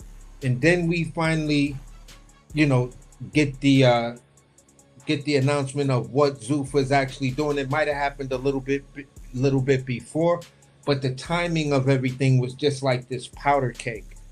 And when it exploded, they gave Terrence Crawford the match to light that shit. You feel what I'm saying? And this was and still is my beef with one of my favorite fighters You feel what I'm saying? I respect everything you did while you were in the sport. Your exit from the sport is like, bro, why did you do that? And in you doing that, this is what you helped set off. Now you and Shakur are now being put in a place as generals / pawns to try to lead a fight between two entities that you're not even at their pay scale. Good shit, man. And that's where I'm just like, bro, I never expected a guy like Terrence Crawford, who's the stand-up guy for boxing. We were arguing that, yeah, the real true face of boxing was Terrence Crawford. He had the movie deals. He was doing this. He's a big sports name. When he shows up at a sports event, he gets involved in it, down to the people. He goes to wrestling matches. You feel what I'm saying? So at the end of the day, this is what I expected of him, to uphold that. Okay, you may not be the mainstream, but to some of us diehards, you are our face of boxing. And then to go out like that, that's the biggest part that was disappointing, because then it showed me one of two things: either you were bored, or you were down with this shit going way back to before the Errol fight was made, when they said they had that picture of you and Turk Al-Sheikh. So how long has this shit been going on? How long has this game plan been put in play? We're gonna get you and we're gonna put you in play, and then we need you to do X, Y, and Z. So certain things like that made me question everything. And now looking at where all of this stuff ends up, it just has me in a space that's like, damn, what the fuck happened? And I still, even though there's all of these moving pieces, the pieces are moving so fast that I can't even recall the last train stop that actually had it. I have to log this shit in to try to follow it. And this is why many fans think that Zuffa is going to be this thing with boxing, and it's supposed to clear it up. But now Devin Haney just did it on the whole business model. You feel what I'm saying? And there were even rumors that, depending on who lose, let's see who goes to Zuffa between Errol Spence and Tim Tszyu. So they're looking at it as some sort of rescue plan. But that's where I'm playing. Yeah, and Cass said you cook. He said cook AC. AC be cooking. Yeah, AC, yeah, he I'll do. be cooking too, man. But I appreciate that. The only thing is this, with the pro box thing, is in a way, yes, in some complexions, yes, but pro box was more supplemental. Like I always say, because at first I had a knock on pro box. I'm like, who is this? Then I did my homework. I did my research. I did a piece. We did an episode. Well, this before AC started coming over, but like that, like being a co-host. But damn, that mean I came late too. Yeah, I was saying that pro box was the IV that boxing needed, because you could go down there, and rebuild, retool, and come back up, and it's proof of concept. I said they have already established proof of concept. That's why I say we'll be hurting if pro box really went out. We'll kind of be hurting, because pro box is supplemental to the major players. Like, it's a much needed venue, and they didn't come in trying to declare war with everybody else. They worked with everybody else. They were complementary and supplemental to what boxing going on. Zuffa is adversarial. Like, they're trying to, they came in like, nah, we gonna crush all of the, it's like, no, man, we just now coming to good. Even with this last piece with PBC going to the zone, that was really the last piece that we really needed to happen. But they're trying to declare their declared war, and they were saying that they were going to pretty much disrupt the sanctioning bodies. And I'm like, we can't do that right now, because yes, are the sanctioning bodies perfect? No, right? But some of the crazy things that are being said about them, it's like there's always gonna be flies in the ointment. But this is the evil that we know. Like, we at least we got some kind of order, and we working out the kinks. Yeah, they still do some wonky stuff, but that's subject to the different sanctioning bodies themselves. Like the IBF, they're pretty strict. They're pretty much by the book. Like you can expect the same thing. That's why I said it comes as no surprises what they did with Jao Battaglia. Like the WBC, they done some weird things like with their franchise belt. The WBO, they just did something recently with this Keyshawn thing. The WBO didn't even strip Janabek when he popped hot for meldonium. Meldonium is not Osterine. Remember, meldonium is a real I remember steroid. You know what I'm saying? It's really like it's not a SARM. It's not a SARM. It's really a PED, and it's known. They would slow to strip him. I think what's his name, Bawatsi or Bentley, one of them. I think they actually going to get the belt. That was something I was mulling over for another episode as far as housekeeping, but like they didn't even strip him. So I don't. It's like, look, man, if Zuffa, I always give somebody a shot. We need major players, new players to come into the game to, to shake it up a little bit. But the positive thing about Zuffa is it galvanized everybody else. It made everybody else work together because it was like some gang stuff going on in boxing, and it still is. But like it was more so, we're gonna do stuff in-house. So Matchroom can do stuff in-house. Golden Boy can do stuff in-house. The minute PBC say, we're gonna do stuff in-house. Here we go. But they all were doing it. Top Rank definitely was doing everything in-house. If you look at how them belts was moving at the time when they were saying that Tank was ducking, all three of them belts was over there with Top Rank. I'm like, so how was he ducking? And nobody want to say yes to the fight. They keep saying no, but it's his fault. And they got all of the belts over there. Then Shakur Gold takes his one belt over there to Matchroom. Now he took that shit over there to Zuffa. They just got the positive thing is that Zuffa made everybody work together. It started making different. It made two sanctioning bodies say, look, they got a conference going on where they're actually now intermingled. They're locked in step. They're joined at the hip. And then we got everybody on the same platform. That was the only real positive thing with Zuffa. They got to get it out the mud just like everybody else because Pro Box had to prove proof of concept through time. They didn't get it overnight. We wasn't selling everybody up the river. Hey, go to Pro Box. Go. No, they had to prove that what they had was working, and it did. Look at the success that I'm gonna land right here. Look at the success that Lamont Roach had with No Excuse Promotion. He got a very nice ordeal. He's doing way better than that shell of a company in DHP. But Pro Box is complementary. So I wouldn't put them. Those are two different animals. So I just wanted to clarify that, but I think I appreciate the input. What you had to say, Swar? Nah, you was cooking. Because I didn't want to even, when I was about to, man,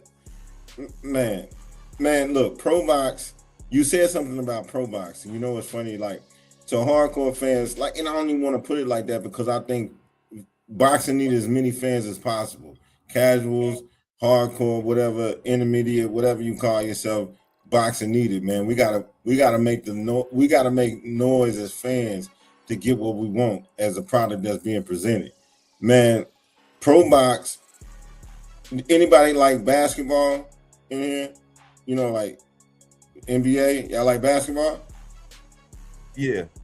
All right. Remember when NBA TV came out, but you couldn't pay like to see the actual games? They would just give you the commentary and sometimes give you a glimpse in like different games. Remember NBA TV on cable? Mm-hmm. That's Pro Box to boxing. Like Pro Box gonna give you insight where you can watch it all the time. But it gave us another outlet of boxing that was kind of genuine, real dry. Wasn't no animation. It was cut. It was right to the business of boxing, watching amateurs and all that. I love Pro Box for that. So but Pro Box is like the NBA TV of like the NBA season pass. If you wanted to compare the two. So I think that, but I love Pro Box for that. Anyway, I just wanted to say that you brought up something real significant with that. So that's why I was about to, that was my intersection. Yeah, and I'm gonna say this before we go further. For me, I've always been a huge fan of Pro Box. I was watching Pro Box like literally when they had cards, and it Me was too. only like Me too. 200 people. 200 people watching that card, and then it grew to 500, then 1,000, then 1,500, and slowly, you know, they're doing what they have to do now. You know, Rescindes, McCumbee, I believe Lester Martin, Bomac has a bunch of fighters that he was running through Pro Box nowadays. Angelo Leo. It's just so many fighters that are actually making some noise these days that actually were fighting on Pro Box. And, you know, I was putting it out there in the early days that I was like, look, would you guys be willing to work with, you know, a Blair Cobbs? You feel what I'm saying? And at the end of the day, they were like, yeah, we would welcome Blair Cobbs, but he just has to come with his promoter. So when you're at least in the comments of a Pro Box card, if you're asking like real legitimate questions, they will answer you, and you can like get into a nice little, you know, conversation or find out some, you know, some things from the people that are there. Either the president of the company will answer you, or Paulie, or one of the other guys, you know, will definitely answer you when it's a solid question. And that's what I appreciated about Pro Box and the platform that they were on, because in real time, while you're watching a real event or a real live interview, you have a legitimate question, you can answer it, and it's not like you're gonna see 50 or 100 comments go by and then they'll answer it. That shit is almost immediate in some cases. You feel what I'm saying? Just giving them the time of whoever's typing or whatever. But they've shown that the business model works, it's sustainable. It's the type of feeder system that actually had a Rashidi Ellis there. It had Jojo Diaz there. Lamont Roach, former champions and shit like that. So, you know, Lamont Roach's brother is building up a solid name for himself coming up through the Pro Box. Najee Lopez. Exactly, Najee Lopez. So people, they used to, you know, some people used to clown me, you know, Tszyu and Badiano Bold, who came through here a couple of times. You know, he used to be like, yo, AC always talking about Pro Box. And I was just like, bro, it's a solid platform. You feel what I'm saying? Now, if the Turk, and I said it back then, I was like, if the Turk gonna come out and do some shit like Pro Box, but put more money into the production side of it, then I'm all aboard on what he's gonna make it into like a league type thing too. Still working with the sanctioning bodies, and hopefully some of these guys that are, you know, some of the guys that are like Pro Box dudes can come there and like really build their shit up and stuff like that and make a decent payday. Hey, I'm all on board with it. But then when we saw you going after the Ali Act and everything, it was like, no. Yeah, that's facts. That's facts. I know the difference between brown mud and dog shit. You feel what I'm saying? And right now, you trying to tell me that dog shit is brown mud, and I'm not buying it. Hey, see, we all united over that though. Anybody like in the community at that time when they was doing that, like everybody who had different opinions, different stances, man, we all came together. Was like, yo, you can't go after that. And once we seen that, then everybody came together off of that one. I remember that moment. Yeah, like, it didn't matter. It didn't matter if, you know, you were on the other side of the fence, a pro this fan, a pro that fan. It didn't matter. At the end of the day, that going after the Ali Act for that moment. But you could tell who didn't care. But you can tell who didn't. I didn't mean to cut you out, but it's just, that was such an impactful moment for boxing fans and the boxing community. Like, it was amazing that people, you could tell who cared, who kind of cared, and who was just now new to the whole boxing community. Exactly. Because if you've been around in this boxing thing, and we all go back and forth, but on that one, like, no, you should care, because that protects the fighters, dog. and you could tell who didn't. Man, it was. I remember that AC. Anyway, go Yeah, ahead. and I just to remember that. piggyback off of something that was, you know, Cass said it on his show when after he off of one of his last lives and stuff like that. He was talking about how boxing has changed.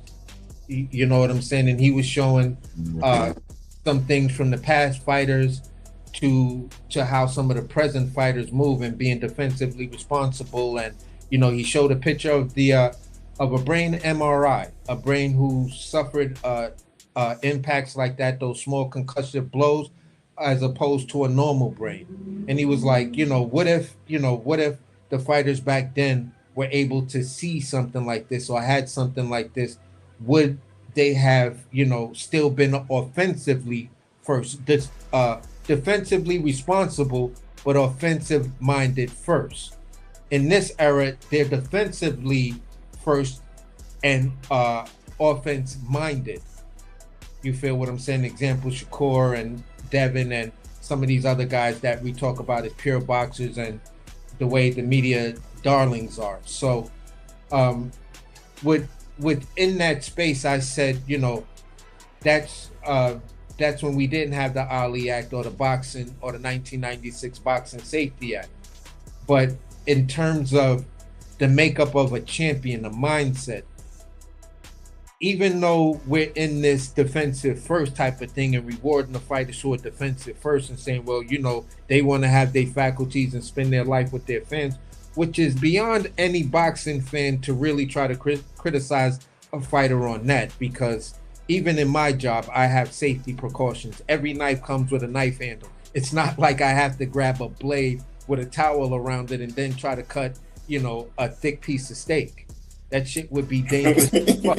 You feel what I'm saying? But within the context of being a safety-minded first fighter, you have fighters that we're talking about.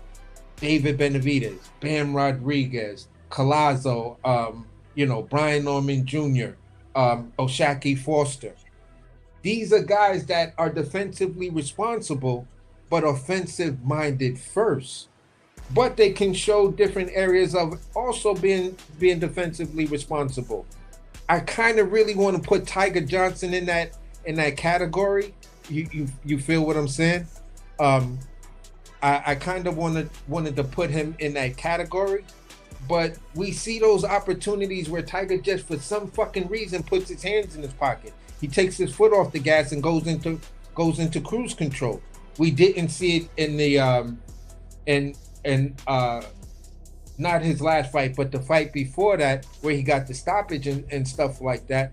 So is Tiger one of those guys that rises to the occasion? The bigger the threat, the more I'm going to put my hands up. If I don't feel you're a bigger threat, I might let off the gas and go into cruise control. You feel what I'm saying? But at the end of the day, the over under point I'm making is, when it comes down to the makeup of these fighters and looking at what Oscar said and looking at some of these young guys who Zuffa can be enticing to, the thing is this: who are you? Are you what we call nowadays a throwback fighter? That's the guys who Kaz and OG Kaz was talking about in his thing. But the downside of that was the brain trauma, the punch drunk. Just it breaks my heart to listen to how charismatic James Toney was when he was in the Source magazine, and he was like that #1 threat and all of that other stuff in the midst of everybody. He just got on a boxing trunk, got the 24-inch rims right there with the tires, and he just looking crazy mean. Like, I do not want to see that dude in a dark alley. Him and Marvin Hagler, I see them dudes in a dark alley. I don't give a fuck, Duke. I'm running. Fuck what you say. I'm out. I might scream "mommy" as I'm running. You feel what I'm saying? The niggas just look that fucking mean, bruh. You know what I'm saying? So when I look at James Toney nowadays, and to bring up that point of Cass, to hear him talk, it's like, damn, bro. You were like one of the best shit talkers and boxers out there. You feel what I'm saying? Because you were so offensive minded and you really, really went after it, and you took shots that you didn't have to because you just wanted to let people know your punches don't mean shit to me. Roy never did that shit, and look at how well Roy talks. So the Abdullah Masons, all of these guys that we are as boxing fans and purists are saying, listen, put the spotlight on those guys. You feel what I'm saying? Put the spotlight on those guys. We can talk about the defensively responsible guys, but they're just not that exciting. Although they're the needle in the conversations today, they're just not that exciting to watch. I'd rather watch Brian Norman Jr. in a losing effort throw punches and try to take your head off than to watch Shakur Stevenson in a winning situation just using foot placement and a jab. AC, I got a real quick question. Man, just to piggyback off what you said, is Brian Norman Jr. versus Keyshawn Davis not a big fight? Like something that people would tune in to see?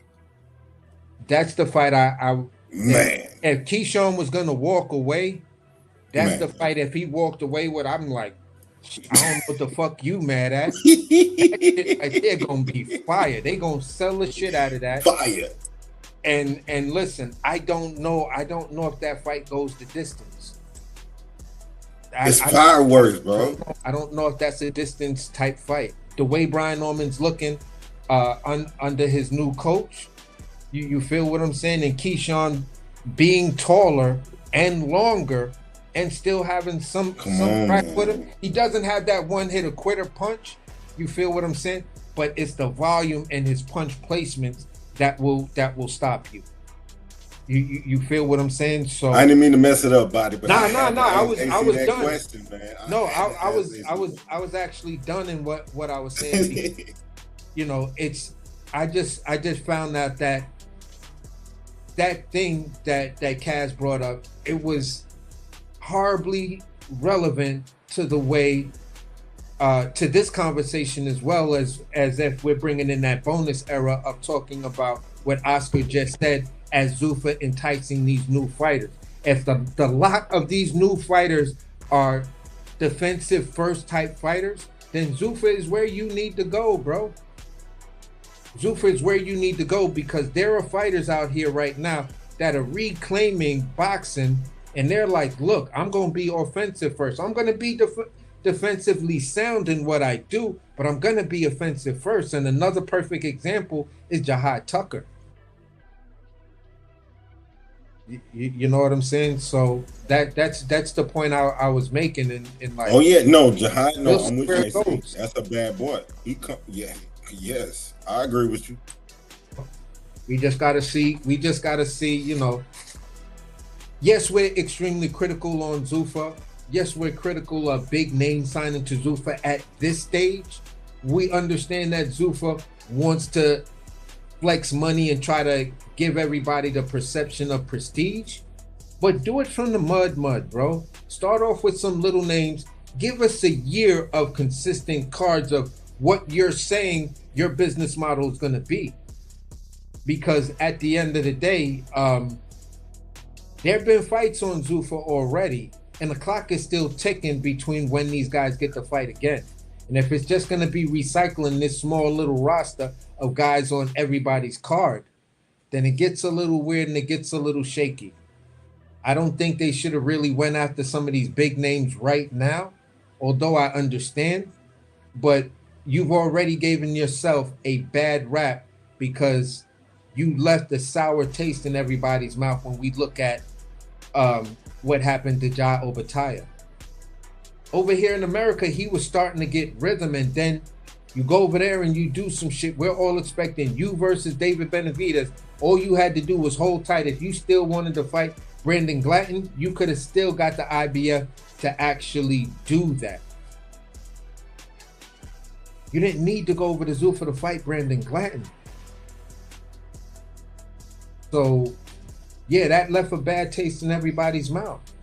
So now Zuffa should have backed off and just went after lesser names, but good, solid fighters. Lesser names, but good, solid fighters. Tried to talk to a Charles Conwell. If Charles Conwell is not interested in fighting, in the sanctioning bodies no more. Talk to some of these guys, Rashidi Ellis.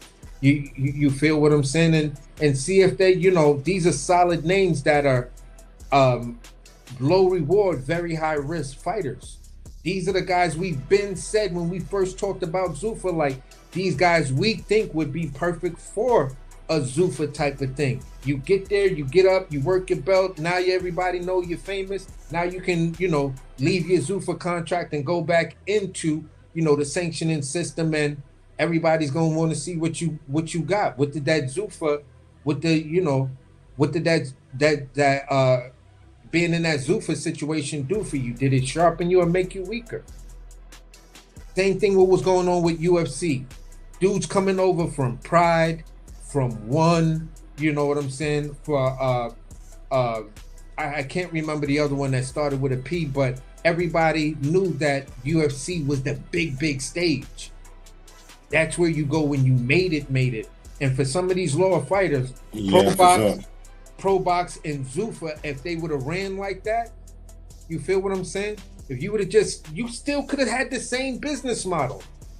Your UBO tournament type shit, but you're just bagging all the tough ass names that are high risk, low reward dudes that don't nobody want to give a chance. Everybody wants to keep turning down. Hell, we even said Bakaram might be good for it. Because we're trying to think, how the fuck does Bakaram get back in the mix? So yeah, there's plenty of room, but you went after Shakur. Bro, you still pushing a hoopty and you thought you was gonna bag the baddest bitch. Now you got her on a date and you finding out that this bitch is ordering lobster, caviar. you feel what I'm saying? Krug champagnes and shit like that from a 2012 vintage, and you just sitting there like, yo, listen. If the homie don't pick up this phone right now, I don't know if we could pay this bill. This might turn into a Dine and Dash situation. Fucking around with this bitch. You feel what I'm saying? So that's kind of where they at, and this is where the boxing fans, some of them are jumping for joy in the street that Zuffa is failing. I'm just like, I'm a little in between. I'm pissed off at it. Am I 100% happy that it appears to be failing now?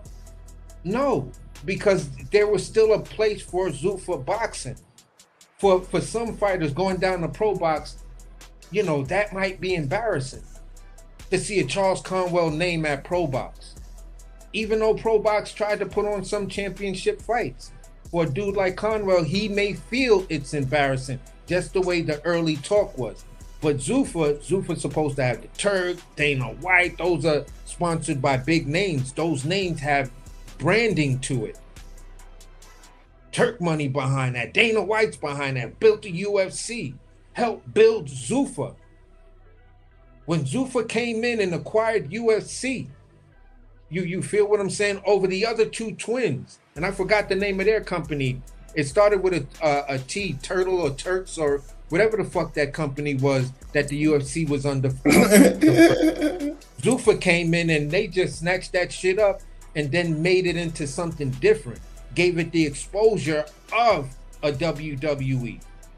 Where for a minute under Zuffa, boxing numbers were getting destroyed by UFC and WWE numbers. We couldn't even compete. Their shows is 5 million, 6 million on average. Boxing, we struggling with a little 300,000 to 700,000. Hey, AC, I ain't gonna lie to you. If Dana White was smart, he would give in to that sanctioning body thing, though. I mean, look, the uniforms, I don't see people being mad about going over there and signing to the uniform. That's what I call it.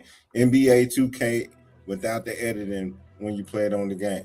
Like that uniform is, I hate it. It just looked like I was in the military, so the military uniform, that's what Zuffa remind me of.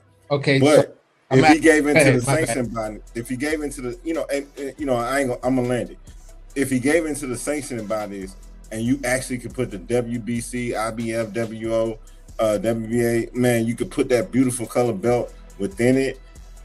Yo, Zuffa might have a product. People might, as boxing fans, we might buy into it, but if Dana being an asshole and don't want to put that shit a part of it, man, what the fuck is a Zuffa belt? See, here's the thing. Go ahead. Yeah, go ahead. Here's the thing, real quick.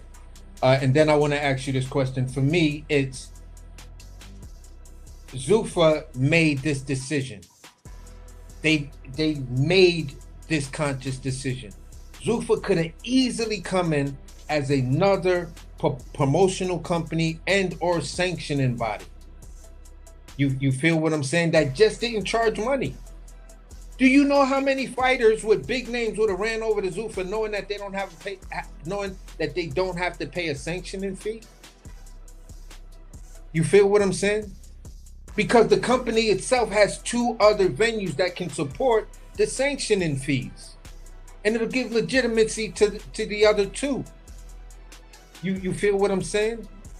So you chose this particular business model because you wanted to control everything, which says, okay, for a certain level fighter or certain names in the boxing community that don't have the machine behind them, you are the perfect fit.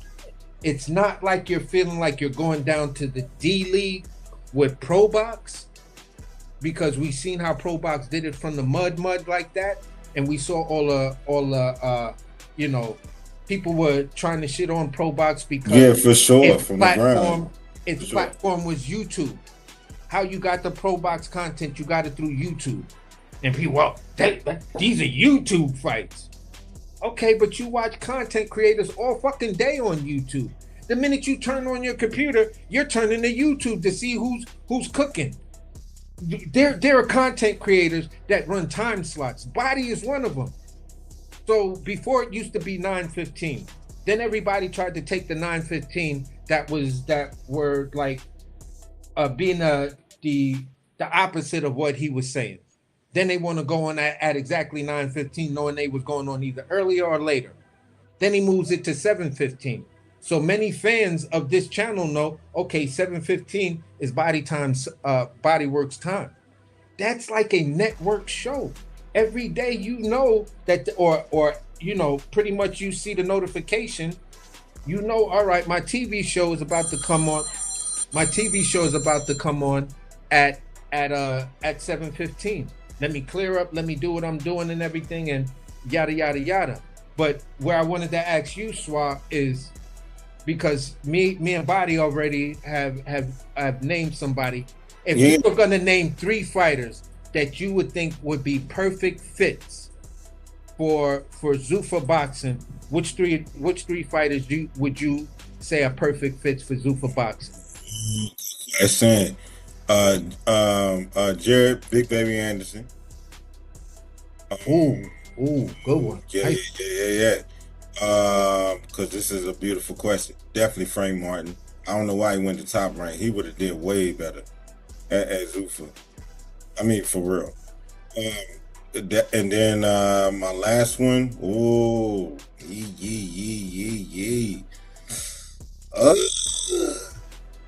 I had to put Gary Antoine Russell, man. What? Yeah, I would because he don't have no. Oh man, don't make me.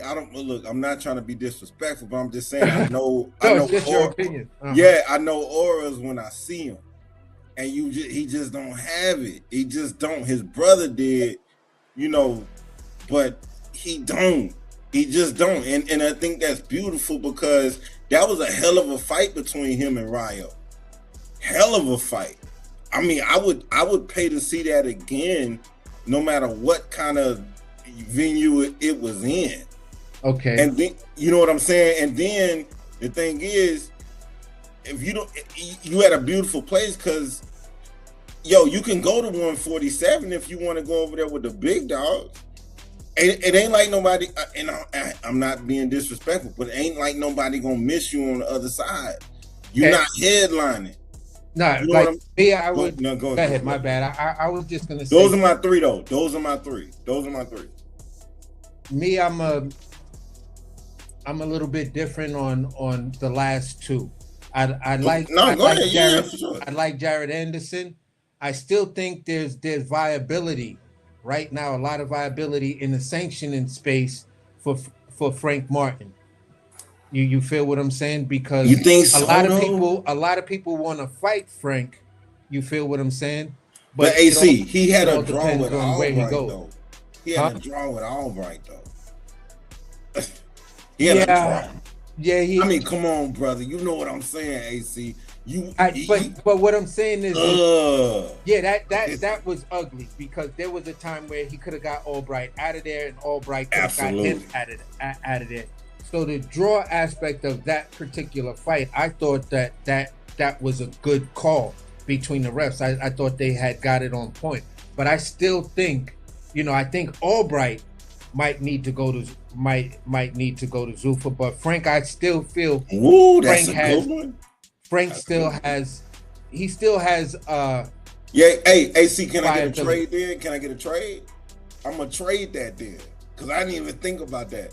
Albright. I'm gonna replace it as my top three. Okay, all right. You get that. Gary Antoine, he just came off an impressive ass victory. I knew you was gonna give me pushback with that.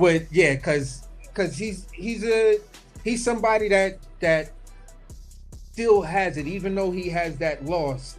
To me, he still has the potential to go ahead and do great things. Now, if I'm gonna look at Gary Antoine Russell, and for me, the night of the fight, like I said, the body, I was thinking to myself, looking at that fight, once Andy Hiroka started throwing his punches and stuff like that, and then we started to get the fight that was going, I was like, look, man, could this possibly be the two best guys at 140 right now going at it? AC, I gotta ask you a question. Go ahead. I gotta ask you a question because I ain't want to cut you out because you cooking.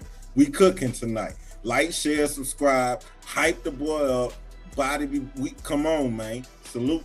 Anyway, AC, hey man, but see, Shakur raised the bar for me. If Shakur hadn't went over to Zuffa, I wouldn't have to look at the lower tier, and no disrespect to them as far as like who would be made for Zuffa. And now that Zuffa got Shakur, why would anybody else that's below him, in his words, be suspectful to go to Zuffa? And that's where we're talking about, or go ahead. That Zuffa, was my thing. Yeah. But just to answer that question, this is where we're talking about where Zuffa might have played its hand too fast. Build it from the mud, get a lot of these little lower names and just show us great fights like Pro Box did. Angelo Leo got knockout of the year. I agree with you. On a Pro Box card. So at the end of the day, bro, Pro Box has given us some great knockouts. They've given us some great fights. They built names and stuff like that. And this is why I asked for your three names. Now, I'm gonna say this. Where we're looking at a lot of these Japanese fighters and trying to be like, without the guys that the Honda, Mr. Honda, and some of those other guys, don't want to put money in like that and stuff like that, they would be great for Zuffa. You feel what I'm saying? And then matriculate back into Japanese boxing or whatever. So Zuffa has the ability to acquire a lot of talent, but they're just trying to build a platform off of convincing you that, I would put it like this, and I'm gonna use this analogy. Zuffa's trying to come at you like a new sneaker brand by telling you their sneaker brand is actually better than Nike, Adidas, and Puma. And you sitting there like, nigga, those are the sneakers that you just stole a model off the sneakers at the 99-cent store that are on the table that you got to try to fit on your feet. That's who you really are. You can't sit there and tell us that your shoe is actually more valuable, it's more prestigious than Nike, and Nike's been around, for years, decades. So you can't convince me of that. The UFC has not had that type of prestige yet. Even though it's been around for a couple of decades, it still can't compete to boxing. So nothing you have on your side is actually more prestigious, more legendary, more legacy than what these guys got going on over here.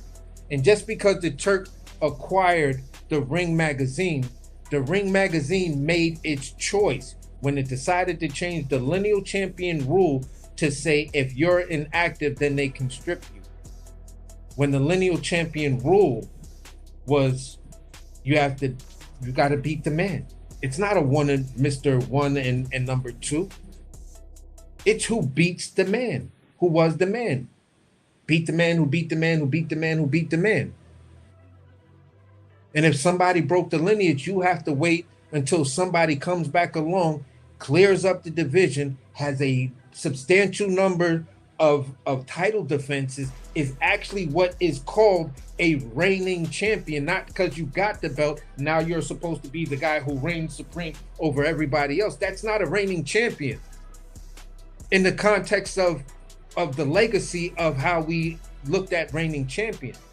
But now that the Ring magazine was bought by Oscar, and Oscar decided to change the rules, and then Turk decides to change the rules, again, the legacy part of lineal championship no longer exists. So we're not looking at the lineal champion until the guys who are still known as the lineal champion, they come back and somebody beats them. Right now, Shakur Stevenson at 140 is a real lineal champion. People may want to, he's still a real lineal champion. You feel what I'm saying? Mel Charlo is still a real lineal champion. Terrence Crawford, no. At 47, yes. 68, no. And I think that's an Inoue. I think those are, and maybe you can say Usyk. Those are our last 5 real lineal champions. Everybody else is just a ring champion. So we only have 5 examples that people are keeping, like being true boxing fans and saying, yeah, this is the lineal championship. Yeah, for real. Ring doesn't offer that anymore. We only have a handful of real lineal champions, and until somebody beats them, then it's something different. Maybe Bivol. If there was a lineal belt on deck, but Body, you wanted to say something? Yeah, I think you're trying to. Yeah, I think you cutting in and out, Body. I was just letting y'all. Okay, go ahead. I was letting y'all cook. What service? Where you was at? Swat? You was in the Army? Yeah, I was in the Navy. Oh, the Navy. Okay. Army got Navy. You know what I mean? Yeah, I was in the Army. OG Cass, he was in the Air Force, I believe. And Crush, the legend, I think he was in the Army. Hey, Army Cats got the best jokes about all the armed forces, man. They got like a book or something, man. They got all the jokes about everybody. Marines, Army. But man, salute to my brothers, man. Hey, man, brothers of the sword. That's why I call all of us, man. Yo, yeah, my father was in the Marines. He was a Marine, but I didn't know that, man. Salute. Thanks for the service. Thanks for your service too, OG Cash. But how y'all want to land so we could wrap it up, man? How y'all want to land? Good cook though, man. Great point. I was just sometimes I just let it go, man. Let people cook, because when I listen to the playbacks, it'd be jewels, you know what I'm saying? So appreciate the cook. How y'all want to land, man? What's y'all final thoughts? I'm gonna land real quick, because I got the little one, man. But hey, today was a good day, man. But first, man, like Body, man, I appreciate you, and AC, man, I appreciate both of y'all. Just because I got my channel, man. I'm a little. I spit it how I feel. You know, I spit how I feel. And the thing is, I always come from the perspective of being a fan. You know, in my personal life, do I have my professions? Do I have things, you know, that I know? I'm an athlete. I know what that life is like, but that's not my approach, because my everyday is just being a fan of seeing things that I love and display. So, you know, for you to let me up here, AC, man, just to be able to cook with y'all on the sport we all love, man, hey, man, it's just a blessing in that, in a sense. And, you know, just growing my channel, I've grown to love panels and grown to love people who will get on social media and really put their opinion out there. I just got a lot of respect for both of y'all, no cap, and anybody that do it. Man, I like to say this, boxing is giving us a lot of content that I think we getting tired of, man. It ain't soap operas. Like, I'm sick of this in between. What's this is gonna happen? You know, I'm actually thankful for every Saturday that they've been giving us that have real fights. You know, maybe not the fights that we got on our dream board, but man, at least we're getting boxing matches, and I don't really care who it comes from. Zuffa, the reason why I don't like I wouldn't have a problem with Zuffa, to be honest with you, if Shakur hadn't went over there. And because my thing is that we ain't minding anybody contributing to boxing. You just so happen to be top 3 pound for pound, and we all been wanting these fights to see you in for years, damn near a decade now. And you go and create another barrier when all the umbrella, everybody working together.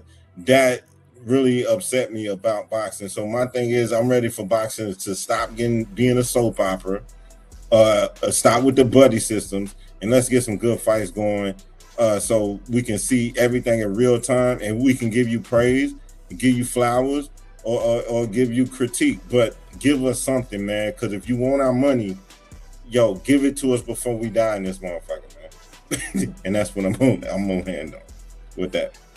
Word, Swat. Hey, put your link in the chat, and if you rock with the channel, man, rock with Swat, man. Great boxing mind, very respectful, and we'll check you out, man. But put your link in the chat, and hopefully a lot of people that rock with me will rock with you. And you know what's funny? What's funny about it, man? I'm so new to it. I still gotta like edit the videos. Yo, y'all do what y'all do. I'm learning to do. Yo, I'm gonna get my link, and then I'm gonna put it. I gotta log out, put it in the chat. But anyway, man, yo, man. Anyway, man, blessings to you. I'm learning from you, brother. So I appreciate y'all. All right, no problem, man. Enjoy your evening, man. Till the next time. Oh man, you too. All right, man. What you got, AC? We'll bring it full circle, man. The extra bonus credit, yeah, that was good to get off the chest as well, because there was some more meat on the bone for there, and to bring certain aspects in that. I'm like, okay, it was on Kaz's channel, and he brought that point up, and that was so relevant to what Oscar was saying. You know what I'm saying? Because now we have to kind of look at the fighters who are coming in. What is your mindset? And if we're getting an overwhelming side of defensively responsible guys, it's just going to be the defense era. You know, we had the knockout era, we had the boxer puncher era, we had the Crawford era, Canelo era, Mike Tyson era, Floyd Mayweather era, you know, De La Hoya era, you know, and you can just keep going back. And some of these era, there were multiple fighters who were in that foot race of claiming supremacy over that era. We had the conversation here where we were talking about the Latin face, you know, who's in the foot race for not just the Mexican face, not the Puerto Rican face, Argentinian, just the whole Latin face of boxing. You feel what I'm saying? And we put our names out there and things like that. So yeah, we're keeping our fingers on the pulse and trying not always to have the same type of show. To bring it full circle and talk bring about this Errol versus Tszyu. This is going to be a good fight. For me, it's going to be an informative fight as well, but I'm still looking at the entertainment value of it, and I like the space Errol Spence is in. I like his attitude. I like his energy. He seems to be, cool, calm, and collected, and precise. And sometimes, when you got the laid back guy, and he becomes a little bit more laid back, and you see he can't be shaken or riled up or whatever, then sometimes that may be a sign that that's a actual quiet storm. And you should look at that instead of saying, well, I don't know why, and this and that, and trying to find the things that's wrong. How about you just stop and look and ask yourself what could be positive? Like they always said, and even Biggie put it in the record, bad boy moves in silence and violence. That's what they say the bad boys moving. Biggie said silence and violence. So Errol Spence is in a violent sport. So if the laid back guy becomes a little bit more silent and, his sentences are, limited to 3 words or 2 to 6 words, then his mindset is dealing in violence. And that's why he's silent. Just look at yourself. When you really pissed off and you ready to hurt something, you ain't really out here talking like that. Unless you're talking to one of your homeboys and he just trying to talk you off that ledge. But other than that, you like, listen, I'm not really in the mood to talk right now. I just gotta figure this shit out so I can get over there and put hands on this motherfucker. And that's how men think.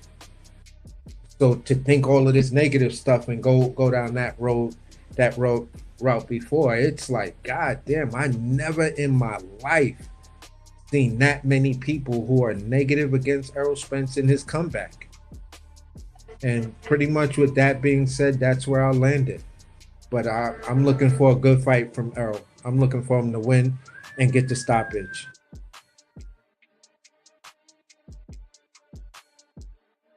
Word, AC.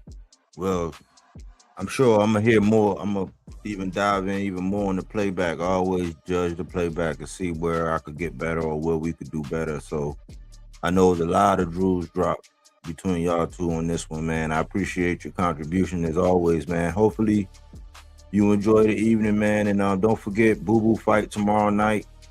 And we just got to look forward to the weigh-ins tomorrow.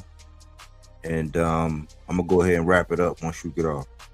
Yeah, for sure, man. Salute to everybody. Hit that like button. Hit that, subscribe and everything, bro. This is a channel where you just gonna get it. We don't always have to agree, but at least we're dealing in boxing conversation. And salute to everybody. Salute, Swa.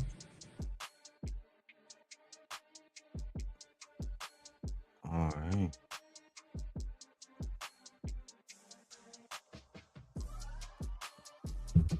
Well, yeah, I got my shirt on. I support my guys.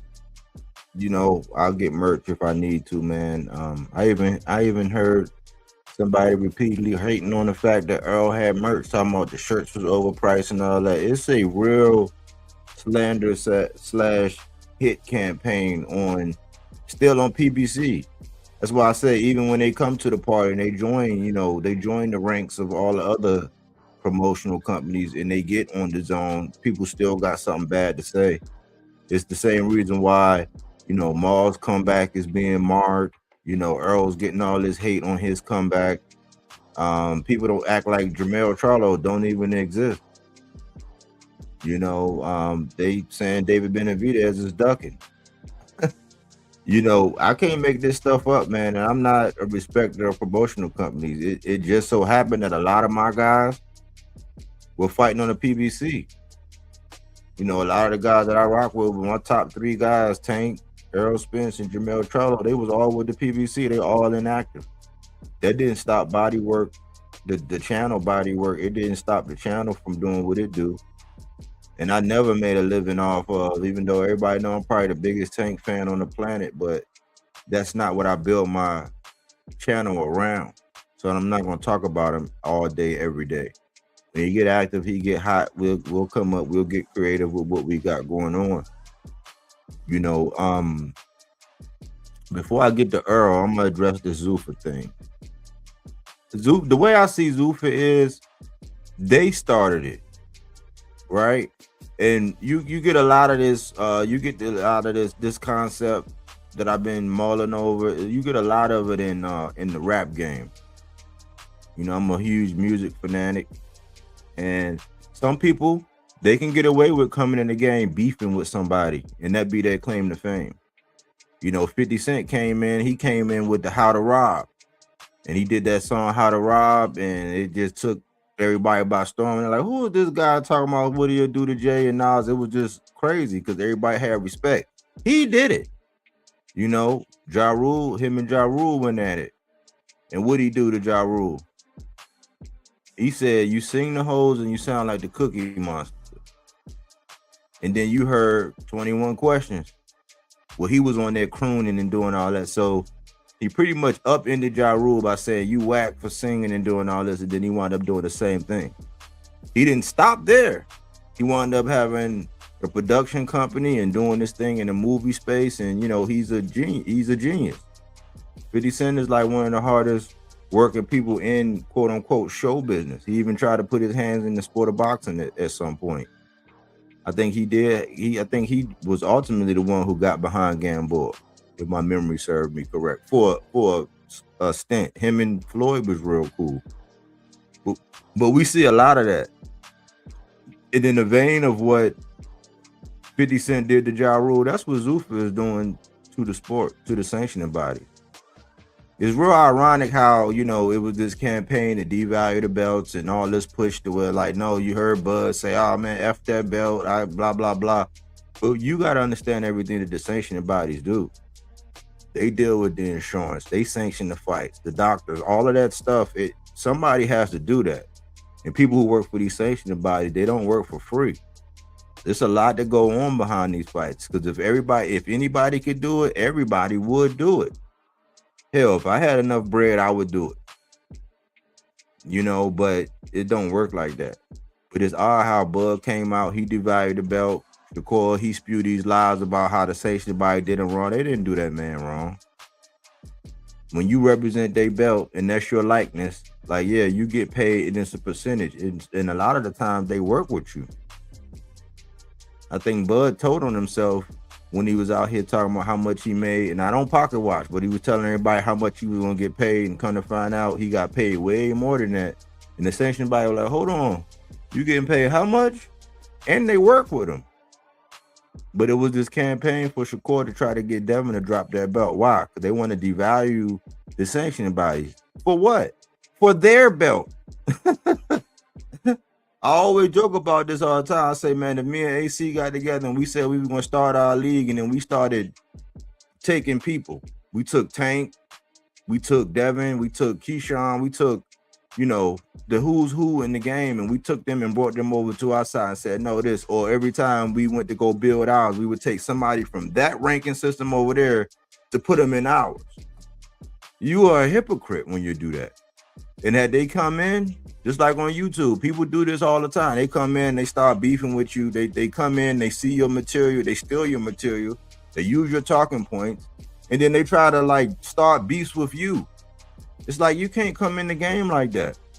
If you came in respectful and you be like, hey man, I like what you got going on, and you know, I feel you and I rock with your channel, I like this. Hey man, you mind if I, yeah, then that's cool. That's how Zuffa did it. They came in talking about, we gonna wage war on the sanctioning bodies. It's like, how you gonna wage war on the sanctioning bodies and try to duplicate exactly what they do? So your belt should be above all of them. When you picked a guy like Brandon Glanton, who was like number 11 or 12 at the time, he mysteriously became number 10. You take Jao Batal over there. It's never about what we have in our interest. It's not about us getting the big fights. That's what I want everybody to understand. Listen to me. It is not about the fans. and delivering a pristine product. It's not about that when it comes to them guys.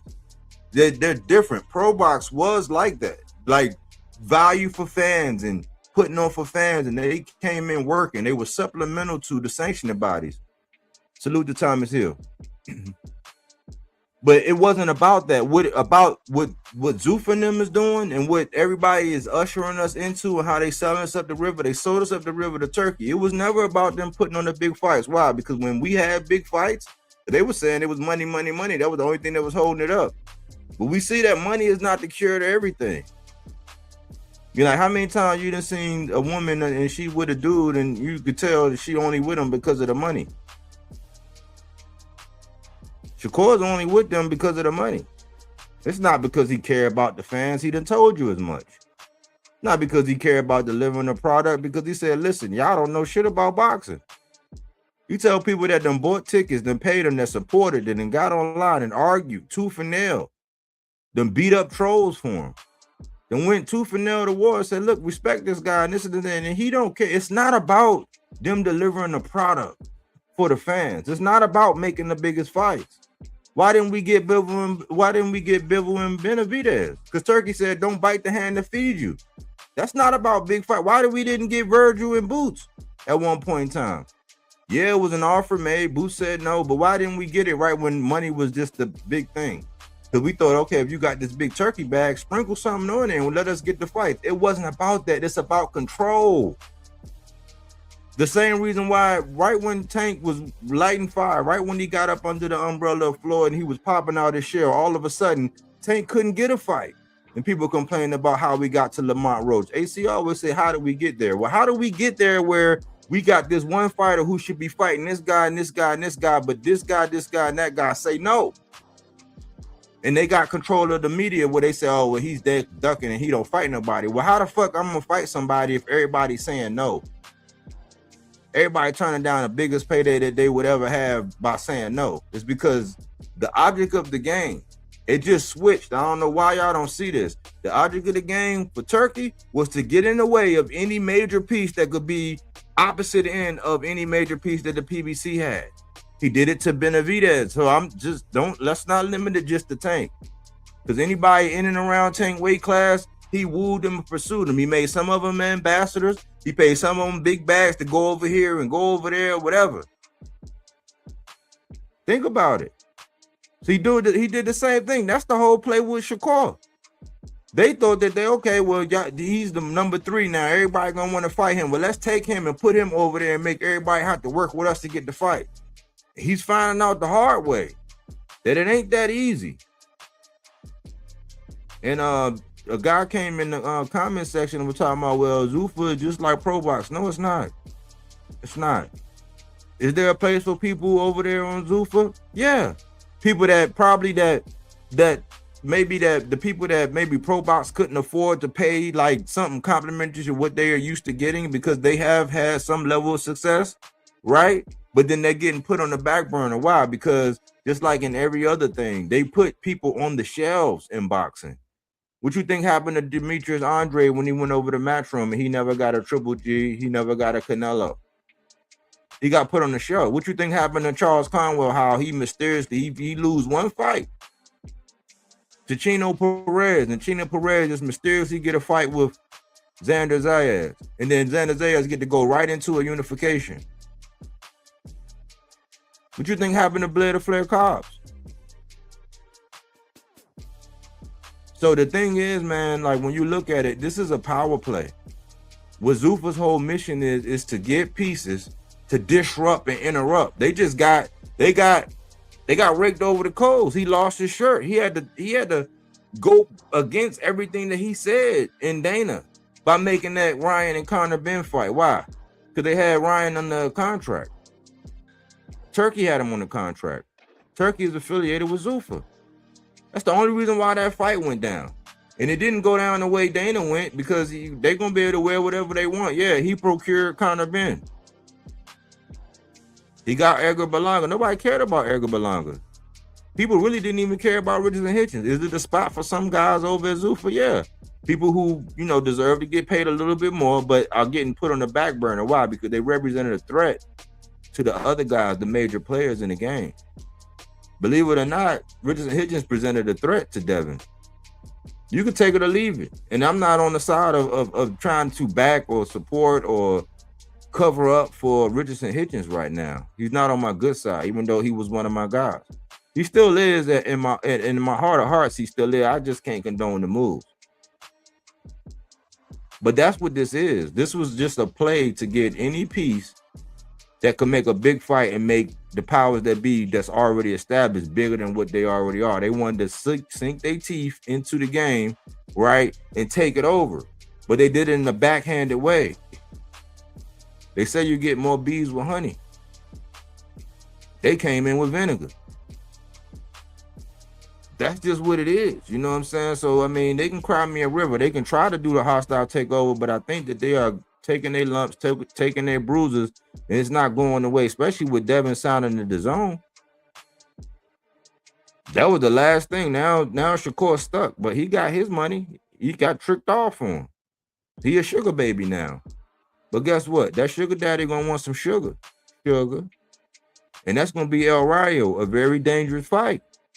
That fight ain't no blowout. That ain't no 70-30. That's more like a 55-45. Because El Rayo went back to the drawing board and worked on himself. But all of these guys are getting into spots to where I said, yeah, y'all keep doing all that maneuvering. You're gonna fuck around and get yourself in the spot to where you're gonna have to fight somebody and you might not be up for it. You might get your ass busted. That's what we getting ready to see. Moving on to Errol Spence, man. I took the high road approach when it came down to Errol Spence. I believe that he deserves all the respect of a unified 3-strap champion who arguably lost to the #1 pound-for-pound guy. And we know he wasn't himself when he got into that fight. Every other culture will get behind their guy and figure out reasons and why to support. It's still people that will argue with you tooth and nail about Tszyu, as racist as he was and is at times.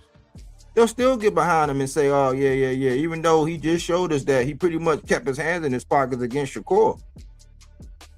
He wasn't worried about getting no concussion or nothing about Shakur. He just put his hands in his pocket. He still have diehard fans that's going to want to see him. Berlanga got his ass busted by Hamza Shiraz. He still got all these Puerto Ricans that's looking to see him, but Errol Spence, a 3-strap champ, who never ducked and dodged, who don't even take tune-ups. Even when his fans say, hey, man, it's all right to take a little tune-up because you've been out for a while. He like, nah, I don't get down like that. I'm going to keep that same energy.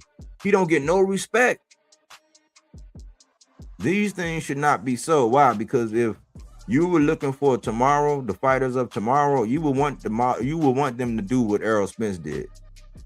Seeking the smoke, seeking the challenges, not taking no easy road, hanging in there, being patient. Look at what he had to give up and do when he came down to making a fight with Bud. Look how Bud got lit off of him and then said that man, he ain't getting in the Hall of Fame, and said all this disrespectful shit, right? And then only for Earl to be the bigger man and actually go over there and train with that man and do that. You want your fighter to be more like Errol Spence than these other guys that's running around like divas. And we're not going to forget, you can let all these like people that just are Bud fans or Boots fans or whatever fans you only fans, you know what I'm saying? These only fans of these other fighters who they only like this guy and they want this other guy to go up under a rock and die and all this, like, bump all of that. You want your guy to act more like Errol Spence. If your guy acted more like and moved more like Errol Spence, we would get the fights that we wanted. And I always say, stop me when I'm lying, but you can't. You can't. I don't know. We don't know. We're not going to know. Just like Bernard Hopkins say, the ring is going to be the lie detector. And we're going to know when they get in the ring. I'm just saying, listen, man. Put some respect on Errol Spence's name. He ain't got to be your favorite guy. But it's a shame that you have people co-signing and saying all these things and all this. And the car accident. Well, guess what? He had the car accident before Bud. That's a mute point. I always say this, Manny Pacquiao got face planted, and people still, to this day, people would sign up, spend money, catch flights just to go see him. If him and Tank fight, they're going to sign up, catch flights, book hotels, put on their Sunday's best, and come out and see him to this day. How many times he got knocked out? How many times he done lost? Ugas put pause on him. His fans still want to see him, but Errol Spence can't get no love. This is bigger than just, you know what I'm saying? This is bigger than that not being your style of fighter, or, you know, or you thinking that somebody was better than all. It's bigger than that. And I've been trying to tell y'all, don't be a pawn in somebody else's game. Because it is a war going on. It's a war going on with the media. It's a war going on between casuals and hardcores. It's a war going on between content creators. And some people just gonna say and do whatever the fuck they want just to get a like, a click, a view, just to get a couple hee ha ha, just to have a whole bunch of people sitting around having water cooler talk. Ain't moving the sport nowhere. They're not progressing the sport nowhere. You know, our sport is, you know, it's in a hairy situation. Be careful where you put your energy. You know what I'm saying? It's channels like this that's going to say, look, man, let's relax. Let's calm down. Let's take a measured approach. Let's look at this comprehensively. These guys do get hit in the head for a living. Our sport is getting anemic. You know, hardcores, I said this almost 2 years ago. I said hardcore fans are on life support right now. Hardcore fans are the salt of this boxing community, where we get you in between these fights. But where are you putting your energy toward? Are you progressing the sport? Or are you taking it back? Are you selling us up the river? Because hindsight will always be 20/20. The biggest channel that sold us up the river, that sold a lot of fans up the river with this Turkey. After it was all said and done, he was like, I'm pissed off with Turkey. You know, he don't really want the big fight. Because no, it's like you saw this all along. You were just playing the game. Why? Because it's about the money. You're not going to get that over here. You're going to get fruits and veggies, not that Reggie, that fact-based content, not opinion-based. Even though we have ours. We can agree to disagree. You can get up here and we can go head to head. I promise you the mute button is broke. So we love this sport, man. We put time, effort, and energy in this sport. Always say we're not the McDonald's, we're not the 7-Eleven. This is like a novelty bookstore where you come in, you know what I'm saying? If you're patient, if you listen, you'll learn. You'll be able to put something in your rucksack and take it on to your next boxing conversation. We respect all these boxers. Do we have guys that are favorites? Yes. Do we have guys that we don't care for? Yes. But overall, we care about the vitality of the sport. Once that starts getting compromised, man, we looking at WWE, WWF. That's what it is. It's scripted. We already know fights are fixed. And we know that media people have their agendas. Don't be a respecter of boxers. Don't be a respecter of promotional companies. They say God is not a respecter of persons. Don't be a respecter of boxers. Don't allow your boxer to get away with some shit that you'll crucify the next man for.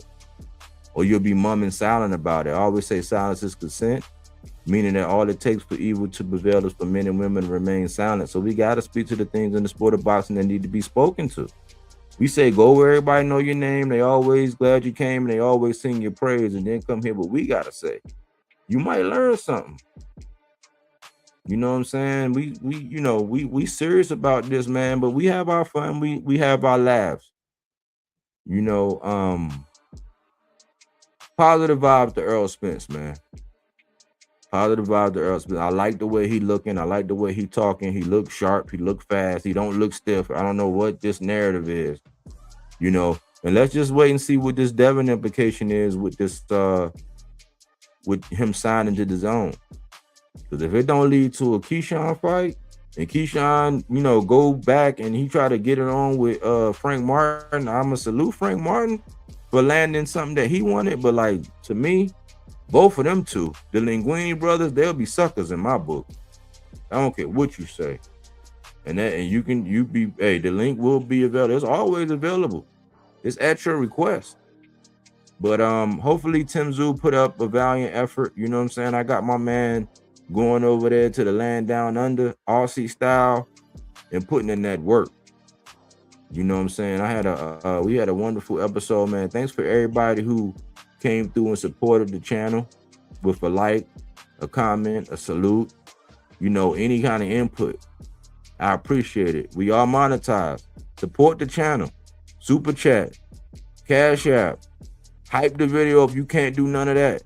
Like the video, subscribe, share it. You know what I'm saying?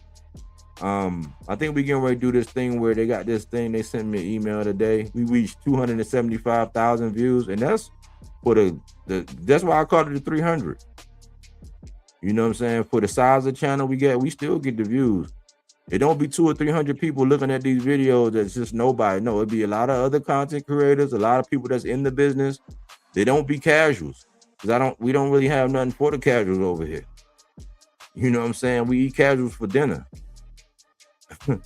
So support the channel, man, because if channels like this and other channels that I frequent, that I be giving my time, effort, and energy to, if we go away, if those channels go away, you're gonna be stuck with McDonald's, man.